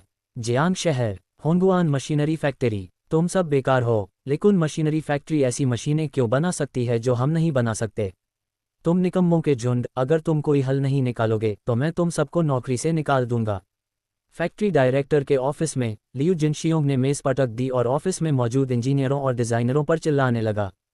हाल ही में होंगुआन मशीनरी फैक्ट्री की हालत ठीक नहीं थी। शुरुआत में उनकी फैक्ट्री जियांग शहर की सबसे बड़ी मशीनरी फैक्ट्रियों में से एक थी। उन्हें इतने ऑर्डर मिलते थे कि उनके हाथ ढीले पड़ जाते थे, जिससे दूसरी छोटी मशीनरी फैक्ट्रियां इतनी कमज़ोर हो जाती थीं कि वे उबर नहीं पाती थीं। लेकिन किसी वजह से अचानक एक और फैक्ट्री उभरी, बहुत ही ज़बरदस्त, और उसने जियांग शहर के सारे ऑर्डर झटक लिए। लियू जिनशियोंग के मन में अभी भी लिकुन मशीनरी फैक्ट्री की कुछ छाप थी। वे उसके पूर्व अधीनस्थ थे। लियू जिनशियोंग ने कभी उम्मीद नहीं की थी कि यह पूर्व अधीनस्थ अचानक बाजार में उपलब्ध मशीनों से भी ज़्यादा उन्नत मशीनों पर शोध और उत्पादन करेगा। खबर फैलने के बाद होंगुआन मशीनरी फैक्ट्री के मौजूदा साझेदार भी लिकुन मशीनरी फैक्ट्री के साथ सहयोग करने के लिए दौड़ पड़े। फिलहाल होंगुआन मशीनरी फैक्ट्री के पास पूरा करने के लिए कोई ऑर्डर नहीं था। फैक्ट्री ने वर्कशॉप किराए पर ली थी और बड़ी संख्या में मजदूरों को काम पर रखा था। ऑर्डर न मिलने का मतलब था नुकसान। लियू जिनशियोंग बेहद चिंतित थे। इंजीनियरों और डिज़ाइनरों को कड़ी फटकार लगाई गई। सभी ने सिर झुका लिया और बोलने की हिम्मत नहीं जुटा पाए। लियू जिनशियोंग का स्वभाव बहुत ही चिड़चिड़ा था और इस समय किसी की भी हिम्मत नहीं हुई कि उनसे बात करे। ये देखकर कि इनमें से कोई भी एक शब्द भी नहीं बोल पा रहा था, लियू जिनेक्सियोंग और भी अधिक नाराज हो गया। उसने मेज पटक दी और सब पर गरजा, बाहर निकलो, सब बाहर निकलो और मशीनों पर शोध करने वापस जाओ। अगर तुम उन्नत मशीन उपकरण नहीं बना सकते तो सब बाहर निकल जाओ। हाँ हाँ हाँ, फैक्ट्री डायरेक्टर। सभी ने जल्दी से सहमति में सिर हिलाया। उनके चेहरे मुरझा गए और वे जल्दी से ऑफिस से बाहर निकल गए। लियू जिनशियोंग का चेहरा बेहद उदास था। उसकी निगाहें कुछ देर तक ऑफिस के दरवाजे पर टिकी रहीं। उसने डेस्क पर रखा फ़ोन उठाया और डायल किया। हेलो, मैं हूँ। लिकुन मशीनरी फैक्ट्री की पूरी जांच पड़ताल करने में मेरी मदद करो। 2 दिन बाद शरद द्वारा चरण के लिए खरीदी गई कार आ गई। यह एक टी रंग का पिकअप ट्रक था जिसमें 5 सीटों वाली डबल कैब थी और पीछे एक कार्गो बेड था। ये लोगों को ले जा सकता था और कुछ 100 किलो सामान ढो सकता था। यह एक मित्सुबिशी L200 है, एक आयातित पिकअप ट्रक। मैंने सुना है कि इसका प्रदर्शन और टिकाऊपन बेहतरीन है और इसे चलाना बहुत आसान है। तियांगे, आपको क्या लगता है? क्या आपको ये पसंद है? शरद ने मुस्कुराते हुए पूछा। जैसे ही चरण ने कार का मॉडल सुना, उसने यूजियान बुक स्टोर में इसके विस्तृत विवरण देखे। उन्हें देखने के बाद वह बहुत संतुष्ट हुआ। वह कार के पास गया, उसे ऊपर से नीचे तक देखा और संतुष्ट होकर सिर हिलाया। ये बहुत मजबूत और अच्छी है। डोंगजी, इस कार की कीमत कितनी है?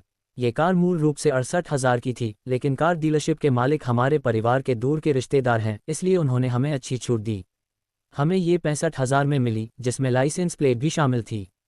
शरद ने मुस्कुराते हुए कहा, ये वास्तव में अच्छा है डोंगजी, मैं बाद में आपको पैसे ट्रांसफ़र कर दूंगा। 65,000 चरण के लिए कोई छोटी रकम नहीं थी, लेकिन वर्तमान में उनके पास आय के कई स्रोत थे, हर महीने बड़ी रकम आ रही थी। अन्यथा वह वास्तव में इतनी महंगी कार नहीं खरीद सकते थे। जल्दी नहीं, तियांजी, आपको पहले इसे चलाने की कोशिश करनी चाहिए। शरद ने मुस्कुराते हुए कहा, ठीक है, मुझे अभी गाड़ी चलाना नहीं आता, मुझे सीखने की ज़रूरत है। चरण मुस्कुराया और शरद से उसे सिखाने के लिए कहा। शरद ने कार चलाई, चरण को कुछ सबक के लिए एकांत जगह पर ले गए। इस पिकअप ट्रक को चलाना बहुत आसान था और चरण को कुछ चक्कर लगाने के बाद इसकी आदत हो गई। ये देखकर कि चरण ने कितनी जल्दी सीख लिया, शरद ने वापस लौटने का समय आने पर चरण को गाड़ी चलाने दी। चरण ने धीरे धीरे गाड़ी को लगभग 20 गज की घोंघे जैसी गति से आंगन के प्रवेश द्वार तक वापस चलाया। तभी उसे एक बड़ी समस्या का पता चला। आंगन का गेट पर्याप्त चौड़ा नहीं था और उसमें एक दहलीज थी, इसलिए पिकअप ट्रक आंगन में नहीं जा सकता था। लाचार चरण अभी के लिए गाड़ी आंगन के प्रवेश द्वार के बाहर ही खड़ी कर सकता था। उसने गेट को फिर से बनवाने के लिए किसी को ढूंढने की योजना बनाई और जब वह इस काम में लगा था तो आंगन की जमीन को पक्का करके एक कारपोर्ट बनवा दिया। शरद अलविदा कहने और जाने से पहले कुछ देर छोटे से आंगन में रुके। दोपहर में जब प्रिया लौटी तो उसने प्रवेश द्वार पर एक बड़ी गाड़ी खड़ी देखी और पहले तो उसने सोचा कि मेहमान आ गए हैं। जब चरण ने उसे बताया कि यह उनकी अपनी कार है तो वह बेहद उत्साहित हो गई। कितनी खूबसूरत कार है पतिदेव, अब हमारे परिवार के पास भी एक कार है। प्रिया कार के सामने खड़ी उसे देख रही थी, उसकी आंखें खुशी से भरी हुई थीं। ऐसे जमाने में जहां 10,000 युआन का घर भी ईर्ष्या का विषय माना जाता था, कार खरीद पाने का मतलब था कि उन्हें हुआंगान काउंटी में एक प्रतिष्ठित परिवार माना जाता था। हाँ, अब से यात्रा करना बहुत सुविधाजनक होगा। चरण ने उसे स्नेह से देखा। बाद में, पत्नी, तुम्हें भी गाड़ी चलाना सीख लेना चाहिए। जब समय आएगा तो मैं तुम्हारे लिए एक और भी सुंदर कार खरीदूंगा जो तुम्हारे चलाने के लिए उपयुक्त होगी। ठीक है पतिदेव, प्रिया ने मुस्कुराते हुए सिर हिलाया। जब दोनों बात कर रहे थे, दोनों तरफ के उनके पड़ोसी शोरगुल देखने के लिए बाहर आ गए। ओह, क्या ये कार तुम्हारी है प्रिया? ली होंगजुआन ने पूछा। हाँ, ये हमारे परिवार की नई कार है, प्रिया ने मुस्कुराते हुए गर्व से जवाब दिया। वाह प्रिया, तुम्हारे परिवार ने वाकई एक कार खरीदी है। चरण वाकई काबिल है। चेन जिमेई भी ईर्ष्या से भरी आंखों से पास आईं। उनका परिवार और ली होंगजुआन का परिवार संपन्न माना जाता था। उनके पास खाने पहनने के लिए तो पर्याप्त था, लेकिन ज्यादा छोटे पैसे नहीं थे। अब चरण और प्रिया को कार खरीदते देखकर वे स्वाभाविक रूप से बहुत ईर्ष्यालु हो गए। उन्होंने कार के चारों ओर कई चक्कर लगाए, उसे बार बार छुआ और अनिच्छा से रात का खाना बनाने के लिए लौटने से पहले काफी देर तक प्रिया से बातें की। झांग जिनिंग किराने का सामान लेकर अंदर आई और मुस्कुराते हुए बोली, मास्टर, बहन प्रिया, चूंकि आपने आज एक कार खरीदी है तो चलिए अच्छे से जश्न मनाते हैं। मैंने बहुत सारी सामग्री खरीदी है, इसलिए महान रसोई मास्टर के लिए ये कड़ी मेहनत होगी।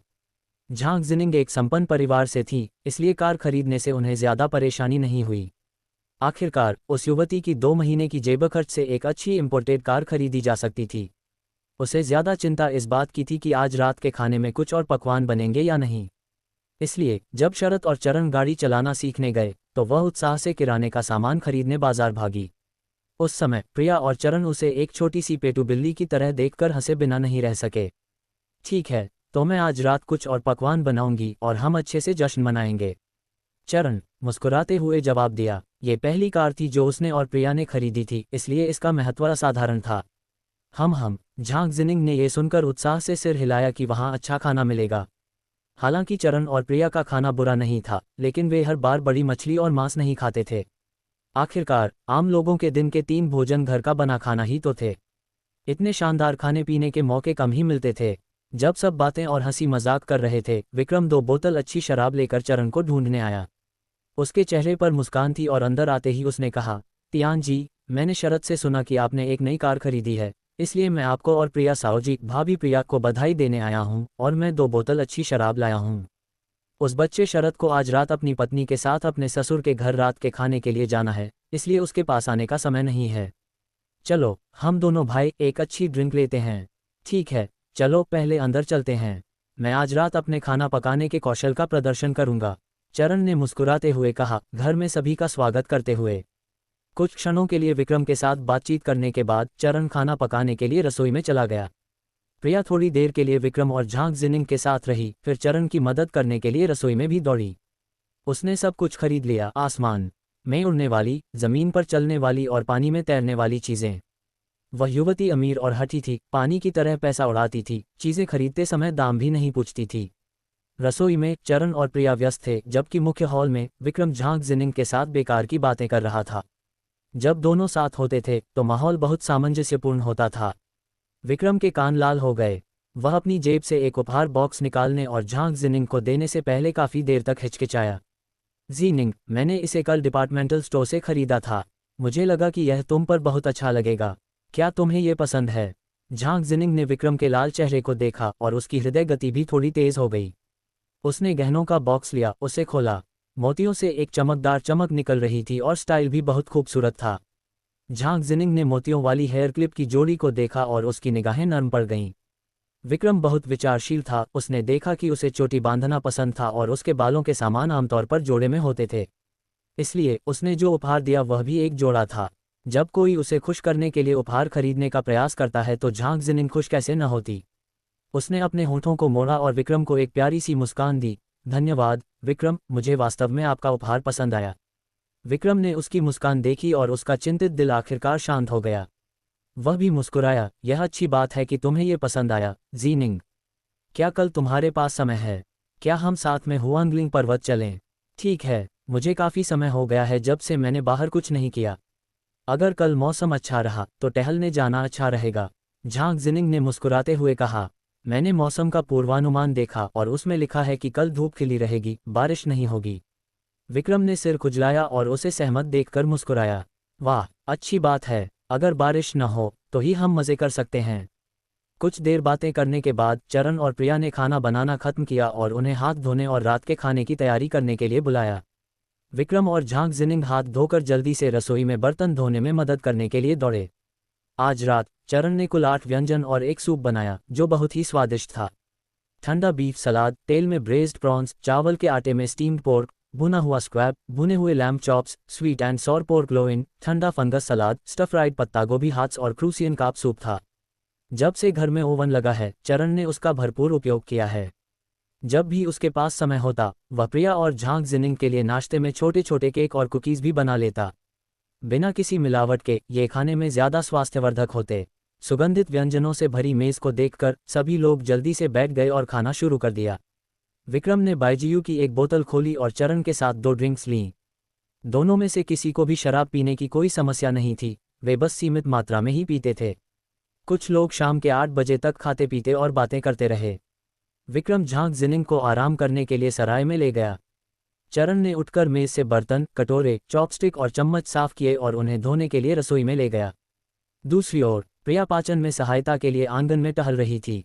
चरण के खाना खत्म करने के बाद दोनों एक एक करके नहाने के लिए बाथरूम गए।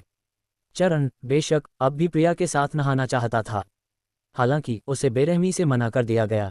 उस रात के ताज़ा स्वाद के बारे में सोचते ही चरण का मन वासना से भर गया। लेकिन चूंकि उसकी पत्नी राजी नहीं थी, इसलिए चरण के पास कोई चारा नहीं था। वह बस अपनी पत्नी के अच्छे मूड का इंतजार कर सकता था ताकि उसे साथ नहाने के लिए मना सके। कहना ही पड़ेगा कि जब से बाथरूम बना है और बिजली का वाटर हीटर लगा है, नहाना और भी आसान हो गया है। वह जब चाहे नहा सकता है या जब चाहे शॉवर ले सकता है। नहा धोकर दोनों बिस्तर पर लेट गए, कुछ देर बातें की और फिर एक दूसरे की बाहों में सो गए। अगले दिन चरण मुख्य द्वार की मरम्मत और छोटे से आंगन में जमीन बिछाने के लिए कारीगरों को ढूंढने गया। रात में आंगन के बाहर पिकअप ट्रक खड़ा करने से उसे हमेशा थोड़ी बेचैनी होती थी। उस जमाने में कारों को कीमती सामान माना जाता था। कारीगरों को घर बुलाकर नाप जोख और कीमत तय करने के बाद कारीगरों ने अपनी टीम के साथ काम शुरू कर दिया। आंगन में सब्जी के बगीचे वाले हिस्से को छोड़कर बाकी जमीन पक्की कर दी गई थी। मुख्य द्वार 2.5 मीटर चौड़ा बनाया गया था और चरण किसी को नया द्वार बनवाने के लिए ढूंढने चला गया। गाड़ी के आने जाने की सुविधा के लिए प्रवेश द्वार को ढलानदार बनाया गया था। वह घर पर ही रहकर उपन्यासों की देखरेख और लेखन का काम करता था। आज झांग जिनिंग और विक्रम का हुआंगलिंग पर्वत पर एक साथ चढ़ने का कार्यक्रम था। चरण को लगा कि उन दोनों के एक साथ रहने की पूरी संभावना है। शाम तक आंगन की जमीन लगभग पूरी तरह से बिछा दी गई थी और आंगन की दीवार और गेट हाउस भी बन गए थे। उन्हें बस जरूरत थी कि खास तौर पर बनाए गए गेट के लगने का इंतजार किया जाए। हालांकि आंगन की सीमेंट की जमीन अभी सूखी नहीं थी, इसलिए उन्हें अगले कुछ दिनों तक किनारों पर ही चलना पड़ा। कारीगरों को विदा करने के बाद चरण खाना बनाने के लिए रसोई में चला गया। जब वह व्यस्त था तभी उसने आंगन में हलचल सुनी। वह जल्दी से बाहर देखने के लिए दौड़ा। उसने देखा कि विक्रम झांग जिनिंग को वापस ले जा रहा है। झांग जिनिंग विक्रम की पीठ पर क्यों थी, इस पर आश्चर्य न करते हुए चरण ने जल्दी से सीमेंट की जमीन की ओर इशारा किया और चिल्लाया, अये सावधान रहना, नई बिछाई गई जमीन अभी सूखी नहीं है। विक्रम ने भी अपने पैरों के नीचे का रास्ता देखा और जल्दी से उससे बच निकला। ये देखकर कि झांग जिनिंग, जिसे वह उठाए हुए था, थोड़ी पीली पड़ गई थी, चरण ने पूछा, जिनिंग क्या हुआ, क्या तुम्हारी तबीयत ठीक नहीं है? विक्रम झांग जिनिंग को मुख्य हॉल में ले गया और उसे सावधानी से एक कुर्सी पर बिठाया। उसने व्यंग्यात्मक मुस्कान दिखाते हुए कहा, जिनिंग और मैं आज हुआंगलिंग पर्वत पर चढ़ने गए थे और लौटते समय गलती से उसके टखने में मोच आ गई। उसे अगले कुछ दिनों तक अपनी गतिविधियां कम करनी होंगी। हाय, ये सब मेरी ही गलती है कि मैं बहुत जल्दबाजी में था। मैं एक कदम चूक गया और मेरा टखना मुड़ गया। शुक्र है विक्रम ने मुझे समय रहते खींच लिया, वरना मैं पहाड़ के पास वाली खाई में लुढ़क जाता। झांग जिनिंग को भी एक डर सा महसूस हुआ। बोलते हुए उसने अपनी छाती थपथपाई। क्या आप चेकअप के लिए अस्पताल गए थे? क्या ये गंभीर है? चरण ने चिंता से पूछा। हाँ, विक्रम मुझे अस्पताल के आपातकालीन कक्ष में ले गया। सौभाग्य से कोई हड्डी घायल नहीं हुई। डॉक्टर ने कुछ दर्द निवारक, सूजन रोधी और रक्त सक्रिय करने वाली दवाएं लिखी हैं। इन्हें लगाने के कुछ दिनों बाद सब ठीक हो जाएगा। झांग जिनिंग ने तुरंत उत्तर दिया। यह अच्छी बात है। आप दोनों को जब आप खेलने के लिए बाहर जाते हैं तब भी आपको सुरक्षा का ध्यान रखना होगा। जिनिंग की अच्छी देखभाल न करने के लिए ये सब मेरी गलती है। विक्रम के चेहरे पर क्षमाप्रार्थी भाव था। हालांकि झांग जिनिंग का ठोकर खाना उसकी गलती नहीं थी, वही तो उसे खेलने के लिए बाहर ले गया था। विक्रम को लगा कि उसकी जिम्मेदारी है। खुद को दोष क्यों दें? अगर आप न होते तो मुझे और ज्यादा गंभीर चोट लग सकती थी। झांग जिनिंग ने उसे दिलासा देने के लिए जल्दी से बात की। चरण बगल से देख रहा था, उसके होंठों पर हल्की सी मुस्कान आ गई। ऐसा लग रहा था कि आज के अनुभव के बाद झांग जिनिंग और विक्रम के बीच का रिश्ता और भी गहरा हो गया था। रात के खाने के बाद विक्रम झांग जिनिंग को गोद में उठाकर आराम करने के लिए सराय में ले गया। निश्चल झांग जिनिंग को देखकर विक्रम की आंखों में बेचैनी के भाव थे। जिनिंग, क्या तुम आज रात अकेले काम चला सकती हो? या तुम कुछ दिन हमारे घर पर क्यों नहीं रुकती? मैं तुम्हारा अच्छे से ख्याल रख सकता हूँ। ये कहते ही उसे लगा कि यह थोड़ा अनुचित है। झांग जिनिंग उसकी प्रेमिका भी नहीं थी, उसे अपने घर पर रुकने के लिए कहना बहुत अचानक था। कोई बात नहीं, चिंता मत करो। मैं आमतौर पर रात में नहीं उठती और अगर मैं बाथरूम भी जाती हूँ तो मैं खुद ही काम चला लेती हूँ। झांग जिनिंग ने इस पर ज्यादा ध्यान नहीं दिया। उसने जल्दी से विक्रम से कहा, देर हो रही है विक्रम, तुम्हें जल्दी वापस आना चाहिए। विक्रम अभी भी झांग जिनिंग को कुछ चिंता से देख रहा था। उसने उसे हाथ हिलाते हुए देखकर ही जाने के लिए मुड़ा। रात में झांग जिनिंग प्यास से जाग उठी। वह उठी और कमरे की लाइट जला दी। उसने पानी डालने के लिए मेज पर रखी चायदानी उठाई, लेकिन पाया कि थर्मस में पानी नहीं था। झांग जिनिंग को बहुत प्यास लगी थी, इसलिए वह एक पैर पर ही पानी का हीटर उठाकर नीचे पानी लेने के लिए चल पड़ी। पहली मंजिल पर गर्म पानी उपलब्ध था। हालांकि आधी रात हो चुकी थी, बत्तियां बंद थीं और नीचे जाते हुए झांग जिनिंग थोड़ी घबराई हुई थी। जैसे ही उसने अपना दरवाज़ा खोला, बगल वाले कमरे का दरवाज़ा भी खुल गया। झांग जिनिंग थोड़ी घबराए और जल्दी से ऊपर देखा। जिनिंग, क्या तुम पानी लेने जा रही हो? मैं तुम्हारी मदद करता हूँ। यह विक्रम था। वह अभी भी झांग जिनिंग के बारे में थोड़ा चिंतित था, इसलिए उसने उसके बगल वाला कमरा किराए पर ले लिया था। इस तरह अगर झांग जिनिंग को किसी चीज़ की ज़रूरत होती तो वह तुरंत आ सकता था। विक्रम ने झांग जिनिंग की मदद से उसे उसके कमरे में वापस लाया और बिस्तर पर बैठने के बाद उसने विक्रम को कुछ आश्चर्य से देखा। विक्रम, तुम यहाँ क्यों हो? मैं तुम्हारे बारे में चिंतित था। विक्रम के कान थोड़े लाल थे। उसने अपने हाथ में थमस उठाया और कहा, मैं पहले तुम्हारे लिए पीने का पानी लाता हूँ। ये कहने के बाद वह जल्दी से कमरे से बाहर भाग गया। झांग जिनिंग ने जिस दिशा में वह गया था उसकी आंखों में कोमलता आ गई। उसने विक्रम की उसके प्रति सच्ची ईमानदारी महसूस की। गर्म पानी लेने के बाद विक्रम जल्दी से सराय की दूसरी मंजिल पर लौट आया। उसने झांग जिनिंग के लिए एक कप गर्म पानी डाला, उसे कप में घुमाया और उसे देने से पहले तब तक इंतजार किया जब तक वह ज्यादा गर्म न हो जाए। जल्दी से पी लो, तुम्हारे होंठ थोड़े फटे हुए हैं। विक्रम की आंखों में चिंता साफ झलक रही थी। झांग जिनिंग के दिल में एक गर्माहट सी महसूस हुई। उसने विक्रम की तरफ मुस्कुराकर चाय का कप उठाया और धीरे धीरे घूंट भरने लगी। पानी के कुछ घूंट पीने के बाद झांग जिनिंग ने चाय का प्याला नीचे रख दिया। उसने विक्रम की तरफ देखा और धीरे से पूछा, तुम बगल वाले कमरे में थे और बिल्कुल भी नहीं सोए? वरना विक्रम इतनी जल्दी कैसे आ सकता था? विक्रम ने शर्मिंदगी से सिर हिलाया। मुझे डर था कि रात में तुम्हें कुछ चाहिए होगा और असुविधा होगी, इसलिए मैं जागता रहा। लेकिन चिंता मत करो, पूरी रात जागना मेरे लिए ठीक है, मेरे पास बहुत ऊर्जा है। विक्रम, तुम सच में बेवकूफ़ हो। झांग जिनिंग की आंखें थोड़ी लाल थीं और उसने धीरे से पूछा, तुम मेरे साथ इतने अच्छे क्यों हो? क्योंकि मैं तुम्हें पसंद करती हूँ। विक्रम हकलाया, उसका चेहरा उसके कानों तक लाल हो गया था। ये पहली बार था जब उसने किसी लड़की के सामने अपनी बात कबूल की थी। वह इतना घबराया हुआ था कि उसका दिल मानो सीने से बाहर निकल आएगा। झांग जिनिंग चौंक गई, फिर उसका दिल तेजी से धड़कने लगा। विक्रम, तुम मुझे कैसे पसंद करने लगे? उसके गाल लाल हो गए और आवाज़ धीमी हो गई। विक्रम बहुत घबराया हुआ था, लेकिन चूंकि उसने अपनी बात पहले ही जाहिर कर दी थी, वह बस दांत पीसकर आगे बढ़ सका। उसने अपने होंठ भींचे, झांग जिनिंग की आंखों में सीधे देखा और कहा, उस दिन किताबों की दुकान पर मैं तुम्हें पहली बार देखते ही मुझे पसंद आ गया था। फिर तुमसे दोबारा मिलकर यह एहसास और गहरा हो गया। जिनिंग, तुम एक खूबसूरत, आशावादी और सकारात्मक लड़की हो। बस तुम्हारे साथ रहना और तुम्हारी मुस्कान देखकर मुझे खुशी होती है। विक्रम के बोलने के बाद उसका चेहरा चुकंदर की तरह लाल हो गया। झांग जिनिंग ने उसके शर्मीले भाव को देखा और भावुक होने के साथ साथ उसे ये थोड़ा मज़ेदार भी लगा। विक्रम, क्या तुम पहली बार किसी लड़की के सामने अपनी बात कह रहे हो? हाँ, विक्रम ने अजीब तरह से सिर हिलाया। झांग जिनिंग हंसी, उसकी आंखें तिरछी हो गईं। ये पहली बार नहीं है जब मैंने किसी से अपनी बात कही है, लेकिन ये पहली बार है जब मैं भावुक हुई हूँ। विक्रम, चलो डेटिंग करके देखते हैं। उसने विक्रम को मुस्कुराते हुए देखा। विक्रम स्तब्ध था, शायद बहुत ज्यादा उत्साहित, खुशी उसके मन में लगभग छा गई थी। सच में, जिनिंग, तुम मेरे साथ रहने के लिए राजी हो? वह बहुत खुश था। हाँ, मुझे भी तुम्हारे बारे में अच्छी राय है। आगे की बात इस बात पर निर्भर करेगी कि अब हम कैसे साथ रहते हैं। झांग जिनिंग ने मुस्कुराते हुए सिर हिलाया। वाह जिनिंग, शुक्रिया। उत्साह में विक्रम ने सीधे झांग जिनिंग का हाथ थाम लिया। झांग जिनिंग के गाल थोड़े लाल हो गए थे, लेकिन उसने अपना हाथ नहीं खींचा। उसका हाथ मुलायम सा लगा और उसे खुद भी नशे में धुत सा महसूस हुआ। उसका सिर घूम रहा था। विक्रम, बहुत देर हो गई है, अपने कमरे में जाकर सो जाओ। मैं रात को नहीं उठूंगी ताकि तुम चैन की नींद सो सको। झांग जिनिंग ने विक्रम को कोमल निगाहों से देखा और धीरे से कहा, जिनिंग, तुम भी जल्दी आराम कर लो। विक्रम मुस्कुराया, झांग जिनिंग को याद दिलाया, फिर मुड़कर उसके कमरे से बाहर चला गया। झांग जिनिंग ने उसे सोच समझकर दरवाज़ा बंद करते देखा और उसकी आंखों में मुस्कान आ गई। शायद विक्रम के साथ डेटिंग भी एक अच्छा विकल्प था। आखिरकार वह भी एक ऐसा आदमी लग रहा था जो रिश्तों और वफादारी को महत्व देता था, बिल्कुल चरण की तरह।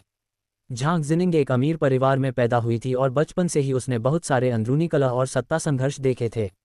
वह बस किसी ऐसे व्यक्ति की तलाश में थी जो सचमुच उसकी परवाह करे। विक्रम बहुत अच्छा लग रहा था। उसे उम्मीद थी कि आगे भी उनके रिश्ते अच्छे रहेंगे। छोटे आंगन में नया गेट लगने के बाद चरण ने पूर्वी आंगन की दीवार के पास एक कारपोर्ट बनाने के लिए किसी को काम पर रखा। कुछ दिनों की व्यस्तता के बाद आंगन आखिरकार लगभग तैयार हो गया। चरण ने इन कुछ दिनों का उपयोग अपनी ड्राइविंग का अभ्यास करने में भी किया। अब वह सड़क पर कुशलता से गाड़ी चला सकता था। कार होने से बाहर जाना वाकई बहुत आसान हो गया था।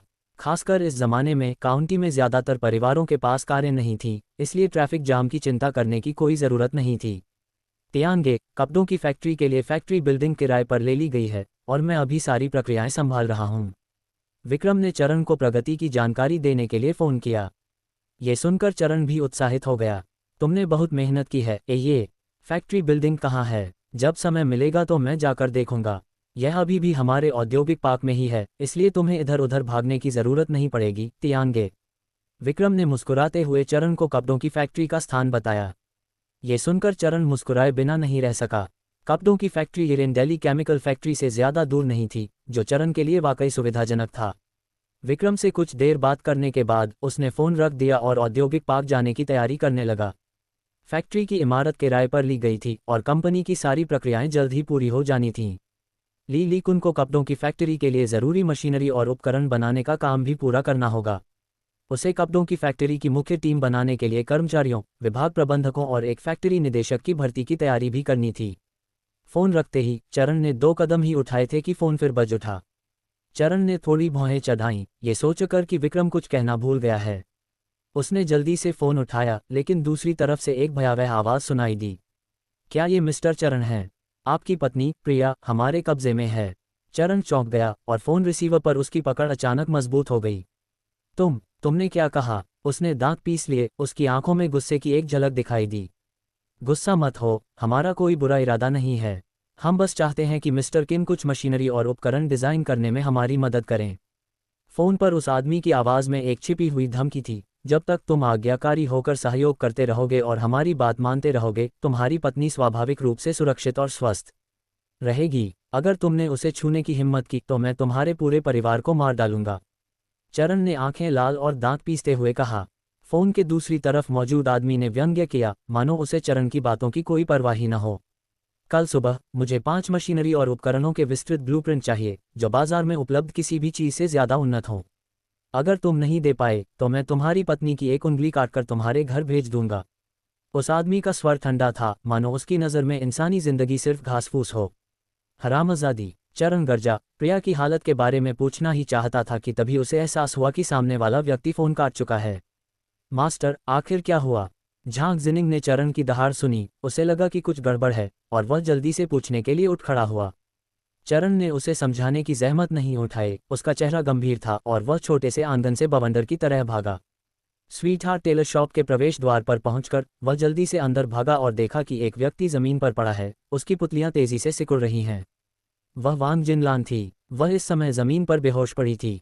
तो प्रिया सचमुच ले जाई गई थी। फ़ोन पर वह व्यक्ति उसे सिर्फ धमका नहीं रहा था। चरण का दिल दहल गया और वह तेजी से आगे बढ़ा, वांग जिनलान को उठाने में मदद की और उसके कंधों को जोर से हिलाया। लैन जी, जिनलान जी, हिस्टिल्ड। वांग जिनलान दर्द से चीखी, आंखें खोली और होश में आई। उसे जगा हुआ देखकर चरण ने जल्दी से पूछा, लैन जी, तुम जमीन पर कैसे बेहोश हो गईं? प्रिया कहाँ है? वह कहाँ गई? वांग जिनलान का सिर घूम रहा था और चरण के सवाल पूछने पर उसने जल्दी से अपना दिमाग दौड़ाया और बेहोश होने से पहले की घटनाओं को याद किया। अरे नहीं, चरण, कोई प्रिया को ले गया। वांग जिनलान के चेहरे पर घबराहट और डर साफ दिखाई दे रहा था और उसने जल्दी से चरण का हाथ पकड़ लिया और चिल्लाते हुए बोली, पुलिस को बुलाओ। कोई प्रिया को दुकान से ज़बरदस्ती ले गया है।